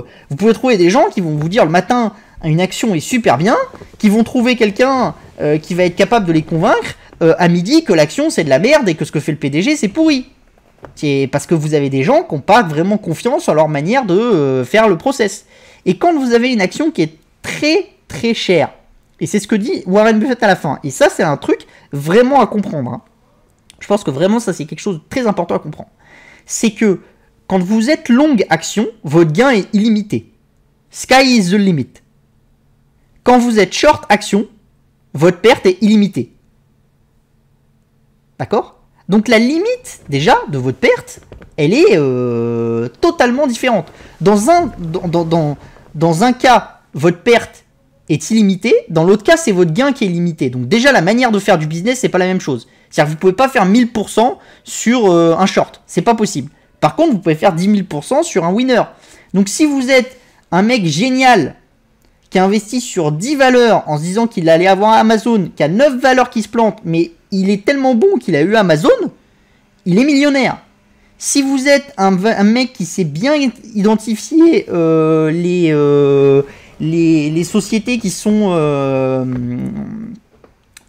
mauvaises, qui a investi dans 10 valeurs, qui les a shortées, il y en a 9 qui ont fait faillite, mais il y en a une, c'était Amazon, et il a jamais revendu, il est au tapis. Vous voyez la différence ? Dans un cas, vous êtes millionnaire, dans l'autre cas, vous êtes au tapis. Alors que vous êtes sur un extrémum de création. Et en plus, il vous l'explique à la fin, la problématique aussi, c'est quand vous êtes surévalué, vous valez 1000 milliards, d'accord ? Vous voulez investir 100 milliards pour créer des usines. Vous levez 10% de votre capitalisation, vous investissez 100 milliards, et voilà. Et vous créez votre usine. Et vous avez une dilution de 10%. Vous vous appelez Volkswagen. Vous valez 200 milliards. Vous avez besoin de 100 milliards pour réussir à passer dans le mode électrique. C'est 50% de votre capitalisation. Donc soit vous ruinez vos actionnaires, soit ça veut dire que tout le cash qui est créé par le business, il faut qu'il soit investi là-dedans. Donc c'est pour ça que c'est très compliqué, parce qu'en fait, vous valez 1000 milliards. C'est peut-être beaucoup trop, mais si c'est 1000 milliards, d'accord ? On va dire que la société Tesla vaut 100 milliards. D'accord ? Elle vaut 100 milliards. C'est son prix. Le marché la valorise 1000 milliards. Elon Musk, il émet 50 milliards de valeur. Avec ces 50 milliards, il fait monter la valorisation de la société à 300 milliards. Elle vaut toujours 1100 milliards, mettons. Et il y a toujours une surcote. Mais les gens, ils vont se dire, il peut encore lever 50 milliards et faire monter la valorisation à 500 milliards, puis après à 1000 milliards, puis après à 2000 milliards. Et en fait, vous voyez bien que sky is the limit dans ce truc-là. Tant qu'on a confiance en le management et tant qu'on pense qu'il peut faire les bons calls, sky is the limit. Et la problématique que vous avez après, c'est que vous pouvez avoir raison, c'est-à-dire que la boîte est trop chère, elle ne corrige jamais, elle arrive à un tel niveau au bout d'un moment qu'en fait, elle était trop chère, mais le business s'est tellement amélioré que finalement, en fait, maintenant, elle est ni trop chère ni pas chère, elle est à son prix. Et donc, vous avez perdu pendant des années, vous avez perdu du temps, perdu de l'argent, et vous vendez parce que vous vous dites, elle a atteint le bon business. Le métier de short seller, c'est très compliqué. Les gens le fantasment en disant, les shorts, ils gagnent bien beaucoup d'argent, les shorts ceci, les shorts cela, combien de fois j'entends sur Twitter et tout. Moi, je peux vous assurer que je connais un certain paquet de fonds short. La plupart, ils ont fait faillite. Et les rares qui sont encore dans le business, c'est des cadors. D'accord ? C'est vraiment des champions du monde. Et leur business, il est ultra compliqué. Parce que même si vous identifiez une société qui est d'une pure fraude, si le marché ne veut pas le voir, vous pouvez perdre beaucoup d'argent. Donc vraiment, ça c'est compliqué. Donc je peux pas te dire si elle pourrait tenir longtemps. Elle peut tenir très longtemps. Elle peut même dans certains temps valoir ses 1000 milliards sur le business actuel. Je ne peux pas te le dire. Et personne ne peut te le dire. Et ceux qui s'imaginent qu'ils peuvent te le dire, je pense que la plupart sont des escrocs. Voilà. Ou des parieurs. Vous en avez qui sont des parieurs. Je vous signalerai que que Michael Burry, hein, donc dans The Great Short, hein, qui est un personnage qui existe, hein, pendant quelque temps, il avait fait le short squeeze sur GameStop, et après, il avait shorté des actions Tesla, shorté des actions de plein de sociétés, des SPAC, des machins comme ça. Et là, récemment, il vient de désactiver son compte sur Twitter. Pourquoi? Parce que les gens le critiquaient, parce que Tesla continue à monter, et parce que tous les shorts qu'il a pris ces derniers mois se sont plantés. Et qu'il a perdu beaucoup d'argent, et que son fonds est un peu en difficulté. Bah voilà. Vous voyez.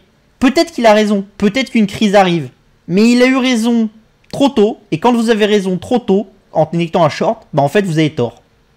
Alors que si vous avez raison trop tôt en étant un actionnaire d'action qui joue à la hausse, bah c'est pas grave. Vous allez peut-être gagner moins d'argent que si vous l'aviez acheté au plus bas du marché. Mais si vous avez raison dans les années 2000 en achetant du Amazon et que vous le vendez maintenant, bah vous avez eu raison. Voilà. Et vous avez gagné beaucoup d'argent. Donc si vous voulez, la façon de faire est totalement différente. Donc c'est pour ça que moi je n'encourage pas les gens à shorter. C'est vraiment un métier très compliqué. Est-il possible de shorter une action pour laquelle la vanne n'est pas autorisée? Oui, c'est possible. On passe par des mécanismes de compensation, c'est réservé à des fonds, mais oui. C'est pas parce qu'une action est SRD long only qu'on peut pas la shorter. Ça après, par contre, c'est la manière de la shorter. C'est-à-dire que le SRD long only, c'est un service de Euronext qui vous permet de shorter les valeurs, qui est géré par Euronext. Si vous voulez shorter une valeur qui n'est pas dans ce service-là, il faut trouver quelqu'un qui est prêt à vous prêter cette valeur, créer un contrat avec lui. Enfin, en tant que particulier, c'est compliqué. Dans le PEA-PME et valorisation inférieure à 300 millions. Non. Je pense pas que tu arriveras à shorter une valeur dans PEA-PME à une valorisation inférieure à 300 millions. Enfin, sauf si tu es un client d'une banque très connue, avec un gros portefeuille, et la banque va te faire des produits sur mesure. Mais sinon, ça me paraît compliqué. Je suis même pas sûr en fait que tu aies le droit d'avoir un instrument à la baisse sur le PEA-PME. Je sais pas, faudrait que je regarde, mais j'avoue, je me suis jamais intéressé à la chose. La hausse importante récente du titre n'est pas due au rachat de short récent. Si. Mais parce qu'en plus, la problématique que t'as quand t'es face à des shorts, c'est quoi? C'est que si t'as l'action qui commence à avoir des bonnes nouvelles et tout, l'action elle vaut mettons 500, d'accord? Elle est valorisée par le marché 1000. Les shorts se disent, on va la vendre à découvert. Ils la font descendre à 900, d'accord? Le marché spécule, la fait remonter à 1100. La valeur de la société est toujours 500. Puis une news arrive et on se dit, bah la valeur de la société c'est plus 500 mais 750. Le delta prix des shorts, il est beaucoup plus bas. Donc en fait, tu as beaucoup de shorts qui vont commencer à se racheter. Et en fait, la boîte vaut 750, elle est valorisée 1100. Mais les shorts sont obligés de se racheter, donc ils vont peut-être propulser la boîte à 1500 de valeur. Et c'est le bordel. C'est le bordel. C'est pour ça que je vous en conjure. Évitez de vous dire je vais shorter Tesla, je vais sortir machin. Ça, voilà. Et ayez foi. Dites-vous qu'il y a des valeurs, il faut les shorter. Bon, quand on se dit dans 6 mois ça va baisser. Si vous vous dites pendant un mois Tesla va baisser à cause de tel partenaire graphique, je la short. C'est vous que ça regarde. Mais me dites pas je vais shorter Tesla parce que sa valeur c'est 20 $ et je vais la shorter pendant 3 ans et tu vas voir, elle va faire faillite. Non. Donc voilà. Ça, non, il faut pas faire. Hein. Donc vraiment, il faut faire très attention à ça. Hein. Vraiment très attention quand on joue des shorts. Donc moi, je vous conseille de vraiment faire très attention aux shorts. Hein. Donc voilà. Alors après, la hausse importante, ça on a répondu. Quand la SPAC qui s'appelle... Ah, la SPAC associée à FaZe Clan. Je vais vous montrer tout de suite. Hop là, voilà. Alors, on va sur Google. Hop, FaZe Clan SPAC. Le nom, on l'aura tout de suite. C'est... Voilà, c'est B. Riley, principal 150 Merger Corp. C'est un peu long. Et si on la cherche sur stock, vous aurez la valorisation. Voilà, on l'a là. Le code mnémonique, c'est BRPMU. Voilà. Et vous voyez, BRPMU, elle a explosé.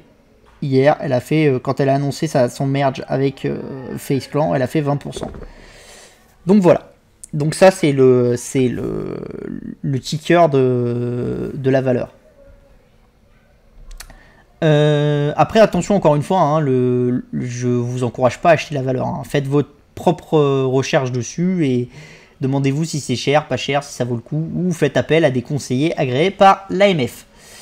Pourrais-tu nous faire un petit topo sur Coinbase lors du prochain publi? Oui, on fera Coinbase lors de la prochaine publi. Au pire, arbitrage, mais pas pour moi. Hein.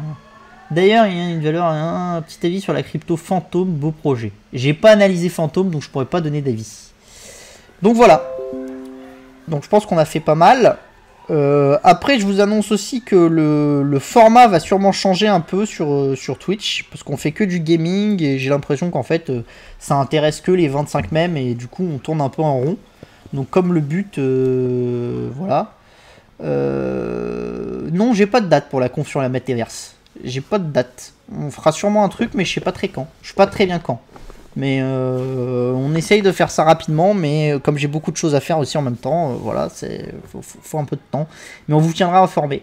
Mais on va changer un peu le format. On va peut-être passer sur un format un peu plus hors gaming, avec des news un peu, voilà, de tout le secteur de la tech, le gaming, la tech, ce genre de choses. Avec Eder et moi sur un format 1h30, on fait des petites news, petites news par petites news. Voilà, telle société a dit ça, telle technologie est intéressante, les SMR, il se passe ça dans les SMR en ce moment, voilà, c'est intéressant. Des micro événements en prenant 6-7 thèmes à chaque fois, de 10-15 minutes chacun. Voilà. Et on ferait ce genre de choses. Donc je sais pas, on va voir. Le but c'est qu'on ait un peu plus de monde sur Twitch, parce que c'est vrai qu'on tourne un peu au ralenti maintenant. On est à 30 personnes et puis c'est à peu près le plafond. Donc comme il faut que pour nous ça soit quand même intéressant, qu'on retrouve des gens un peu différents, ce genre de choses, et qu'on puisse acquérir des clients et tout, on va essayer de dynamiser un peu ça. Donc on va voir un peu comment on va faire. Peut-être qu'on va faire, on enregistre et dernier mois de notre côté, et après je le mettrai en live sur le Twitch, et à la fin de la vidéo je prendrai vos questions-réponses ou ce genre de choses, je sais pas, on verra un peu. N'hésitez pas dans le live Twitch, enfin dans le live, dans le YouTube qu'on mettra avec la reprise de tout le live de ce soir, de nous dire en commentaire ce qu'on pourrait faire qui vous intéresserait sur Twitch. Voilà. Ouais, ce genre de choses, les micro-événements aussi, je sais pas, on réfléchit. Air France ou McPhee en France sont bien positionnés pour le short. Ouais. McPhee, j'éviterai, tu vois, parce que la spéculation peut vite s'envoler. Air France, je te dirais que c'est une valeur qui a toujours perdu de l'argent, ce genre de choses. Après, moi, je shorte jamais des valeurs à très long terme. Quand je short, c'est vraiment parce que je pense qu'il va y avoir une mauvaise nouvelle à très court terme. Mais faire très attention. Ou alors shorter avec des produits dérivés. Vous shortez avec des options. Au pire, l'option, elle vaut 0. Vous savez ce que vous risquez de perdre. Et puis voilà, c'est tout. Mais shorter directement sur le marché des titres, c'est s'exposer à une très grosse baisse. Sachant qu'en plus, si vous faites des options short, c'est-à-dire des options à la vente, ça peut être intéressant. Les valeurs AOK pour le short. Ouais, alors ça c'est pareil, vous pouvez shorter, mais déjà vous avez le risque de mauvaise... Enfin, vous avez le risque de spéculation à la hausse qui fait que ça va trigger tout de suite votre effet de levier, enfin votre marge. Et donc il faut avoir la capacité de couvrir sa marge, sinon on peut se faire détruire. Et en plus, vous trouverez difficilement des gens pour vous prêter des actions pour les shorter dans des boîtes AOK. Parce que comme on sait que les boîtes AOK, c'est des boîtes qui structurellement, sur 1 ou 2 ans, voient leur cours s'effondrer. Même si elles ont des pics de volatilité souvent, il n'y a personne qui sera prêt à garder 2 ans des titres pour vous les prêter. Ou si vous les prête, il va vous les prêter en vous disant tu les gardes 3 jours, tu me donnes 50% de leur valeur, quoi. Donc... voilà. Il faut arrêter de voir les choses comme du CA. J'ai mis la vidéo de Warren Buffett qui explique bien la chose. Les métriques d'une société ne font pas sa valeur en bourse. Alors, on peut dire malheureusement, on peut dire heureusement, ça dépend de votre vision. Moi, je pense que c'est ni malheureux ni heureux, ça représente l'humanité et c'est très bien comme ça. Mais voilà. Après, je pense pas que McPhee soit celle qui finira gagnant du secteur de l'hydrogène.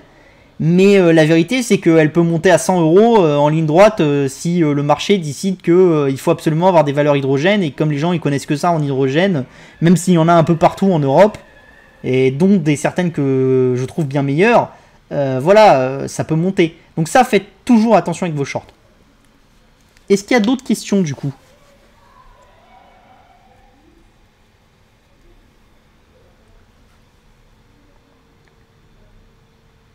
Oui, voilà, comme le dit Pure Invest, il faut regarder l'ensemble de l'écosystème, pas forcément l'actif. Hein.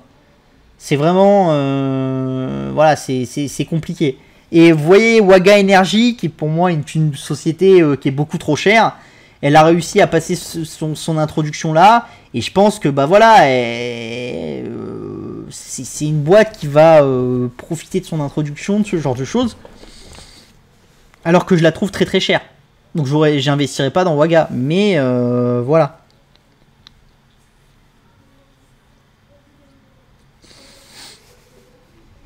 Mais ça, vous pouvez jamais le savoir. Oui, non mais tu peux toujours faire une bonne affaire. Le problème des shorts, c'est qu'en fait, tu shorts à 30, tu vends à 25, tu le fais une fois, deux fois, trois fois. La quatrième fois, la valeur, au lieu d'aller à 25, elle monte à 100.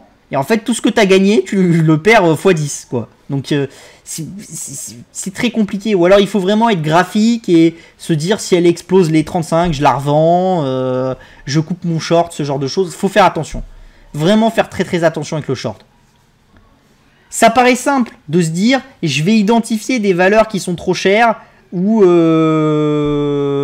des valeurs qui sont voilà, qui ont des problématiques et je vais les shorter. Mais c'est pas si simple que ça. Et si c'était si simple, et s'il n'y avait pas des mécanismes qui t'empêchent de faire ça, les gens n'investiraient pas à la hausse, mais investiraient à la baisse. Et la majorité le font à la hausse. C'est parce qu'il y a quand même quelque chose. Et la majorité des gens qui sont très riches dans ce monde ne font pas de short, mais font que de l'investissement growth. C'est-à-dire font de la croissance, vont chercher les entreprises, ce genre de choses. Donc voilà, il y a une raison pour ça. Hein.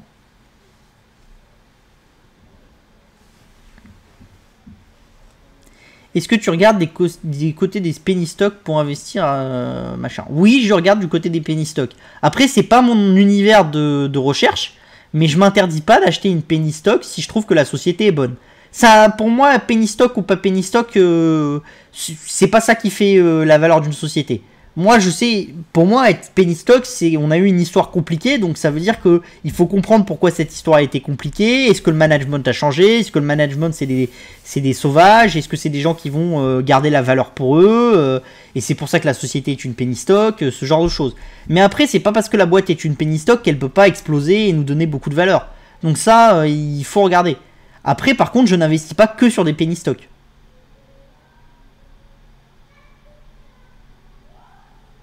Absolument. Pour moi, par exemple, une penny stock, c'est quelque chose qui va être plus volatile. Donc si j'investis sur une penny stock, je sais que quand le moment de hausse va arriver, elle peut être très violente, donc il ne faut pas hésiter à alléger. Hein. Parce que les penny stocks, ça peut s'envoler. Et par exemple, ce qui est compliqué sur une penny stock, c'est qu'une fois que vous avez fait une partie du chemin à la hausse, passer les 1 euro et rentrer dans un autre cycle d'investissement, dans un autre cycle de création de valeur et tout, c'est assez compliqué généralement. Vous avez généralement toujours une consolidation assez violente chez les penny stocks une fois qu'elles ont créé beaucoup de valeur.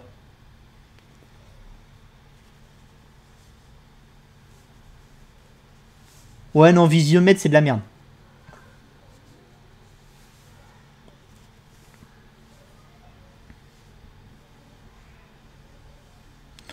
Moi, je comprends, Altico, je comprends. Ça peut être une manière de te couvrir, le short. Tu peux dire, j'ai des valeurs qui sont très sensibles au risque.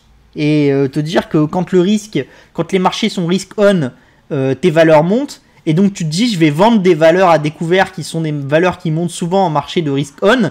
Comme ça, quand le marché va être risk off, je vais être couvert sur mes sociétés qui sont risk on.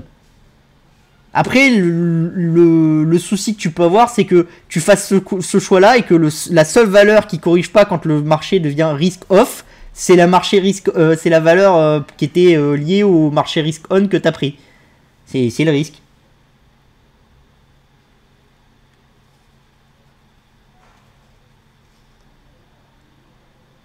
Ouais, j'ai eu des belles histoires avec tes penny stocks. Après, c'est pas mes meilleures histoires, les penny stocks. Hein. Il y a eu des jolies choses en 2008 parce que c'était la crise et les gens ils vendaient n'importe comment. Après, il y a eu Clara Nova aussi parce que les gens c'était des fous là, ils vendaient n'importe comment avant Quest. Ils regardaient pas le bilan de la société et la croissance que les activités avaient. Voilà, ils regardaient pas le nombre d'utilisateurs qu'il y avait sur Facebook ni rien. Mais généralement, tu fais pas tes meilleurs coups sur les penny stocks. Hein. Moi, j'ai jamais fait mes meilleurs coups sur les penny stocks. Hein. C'est un univers qu'il faut regarder parce qu'il y a de la valeur, mais c'est pas là que tu fais non plus fois 50 quoi. Généralement, les rares sociétés où j'ai fait des gros multiples en penny stock et où je pensais pouvoir faire vraiment les meilleurs coups de ma carrière, c'est des sociétés, elles ont fini en OPA avant qu'on gagne la majorité des titres et du coup, la valeur, j'ai vu qu'une partie. Que le management nous la met bien profond. Voilà. La vérité, c'est que sur Clara Nova, la news à l'heure actuelle, le management vous la met profond.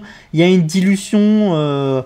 Ouais, bon, voilà. Ouais, on va le faire. On va le faire parce que je trouve que c'est intéressant. Et même si après, Edern va dire que je vous donne trop de contenu et tout, on va le faire.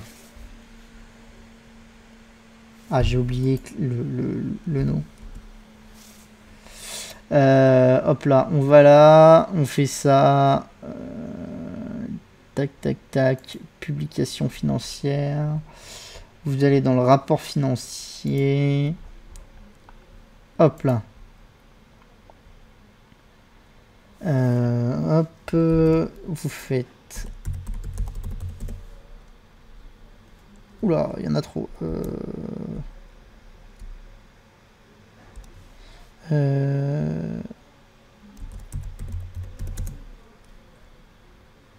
Ah, ça c'est mieux. Voilà, donc on est dans le rapport financier de Clara Nova. On va voir en détail un truc. Je vais vous montrer. C'est un truc qui m'a fait dire qu'ils n'avaient pas fini de nous la mettre. Hop là, c'est ici je crois. Plan de souscription. Non, c'est pas celui-là. Stock option de My Device, c'est juste après. Ah non, c'était avant.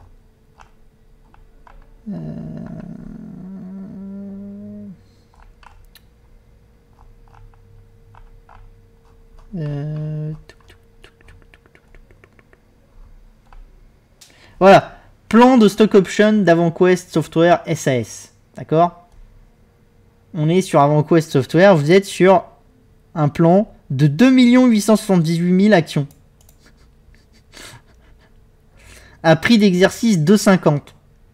Ça veut dire qu'en gros, hein, j'ai fait le calcul sur le coin de table, c'est pas vraiment juste, hein, mais vous êtes à 2 680 268, d'accord, on s'en fout, voilà, fois 2,50, non, 2,50, d'accord, donc ça fait 7 millions de valeur, c'est quasiment 6% de la valeur de la boîte. Non, pardon, un peu moins. 3%. Je l'avais calculé. Oui, c'est ça, 3%. Donc, en fait, en plus de nous avoir mis la couille avec l'histoire de Cesarini qui gagne de la valeur, ce genre de choses, ils nous mettent en plus une douille sur AvantQuest SAS on vient de le racheter à 100% pour en perdre 10% si on le revend, plus 3%. Donc, on en a perdu 13% de ce qu'on vient de racheter. C'est assez exceptionnel. Après, la valeur, elle est vraiment pas chère. Je pense que c'est une boîte qui vaut 10 €. Mais la problématique, ça devient vraiment le management. C'est-à-dire que là, vous savez pas qui c'est qui le détient. Ça se trouve, c'est des BSA qui sont pour Cesarini, vous savez pas. Hein. Et ils vous disent pas, ils vous disent un manager de la société. C'est qui un manager de la société? Moi, je voudrais bien des noms. Hein. J'ai demandé au service investisseur, ils m'ont dit on peut pas vous dire. Ah d'accord, c'est secret défense. Et bah voilà. Hein. Et en plus, la condition d'obtention. Condition de présence, messieurs, dames. Attendez, vous venez au bureau, c'est bon, vous avez obtenu vos 7 millions d'actions. Enfin, vos 7 millions de valeur d'actions. C'est complètement cracos. Condition de présence. Mais qui c'est qui fait des trucs sur condition de présence, quoi? C'est pas possible. Non, mais après, les mecs de la communication de Claranova, ils viennent me voir, ils me disent on comprend pas pourquoi la valeur elle est si peu chère et tout. Mais quand vous faites des trucs comme ça, vous comprenez pas. Voilà, faut pas prendre les gens pour des demeurés, quoi. Condition de présence, mes amis. Tu vois, au moins chez MyDevice, c'est palier de chiffre d'affaires, quoi. Mais conditions de présence, on n'avait jamais vu ça, quoi.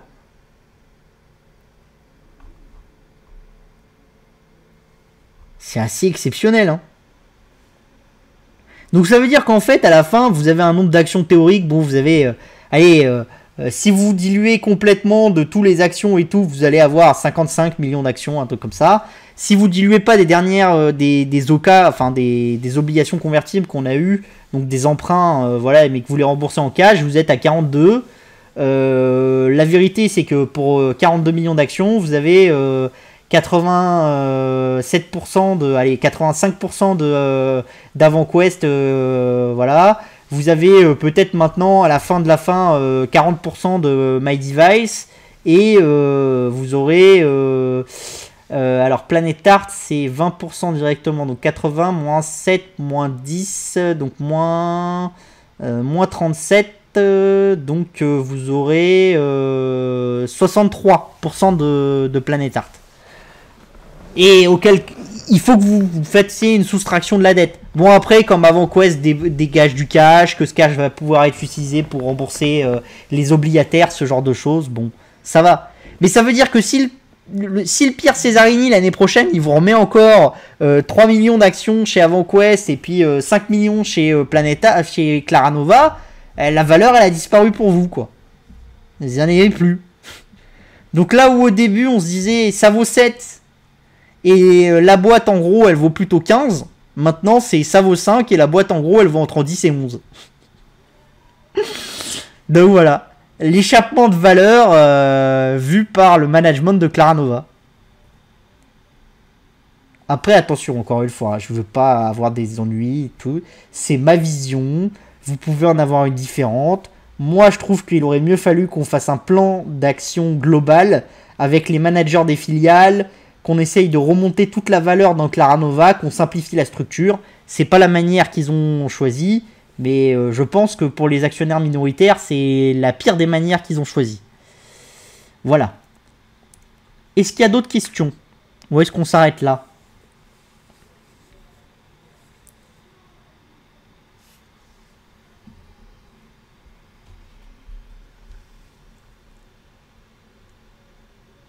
Bon, on va s'arrêter là, du coup. Vu qu'on a fait ça. Hop là. Et bah donc, je vous souhaite une très bonne soirée. Je vous dis à la prochaine fois. Et n'hésitez pas à vous abonner à Newtek Insider Europe et à faire venir des gens sur notre page YouTube, en vous abonnant à la page YouTube et en partageant les liens, et à faire venir des gens sur notre Twitch, parce que plus on sera nombreux, plus on pourra faire de choses, et si on n'est pas nombreux, on pourra pas faire grand chose, voire on finira par arrêter, parce que ça nous coûte de l'argent et ça nous rapporte pas grand chose. Donc voilà, donc j'espère que vous serez de plus en plus nombreux. Je vous souhaite une très bonne soirée, et je vous dis à la prochaine fois. Et encore une fois, s'il y a des questions, n'hésitez pas à les poser en bas des vidéos, ou à nous envoyer un petit mail, je me ferai un plaisir d'y répondre. Bye bye!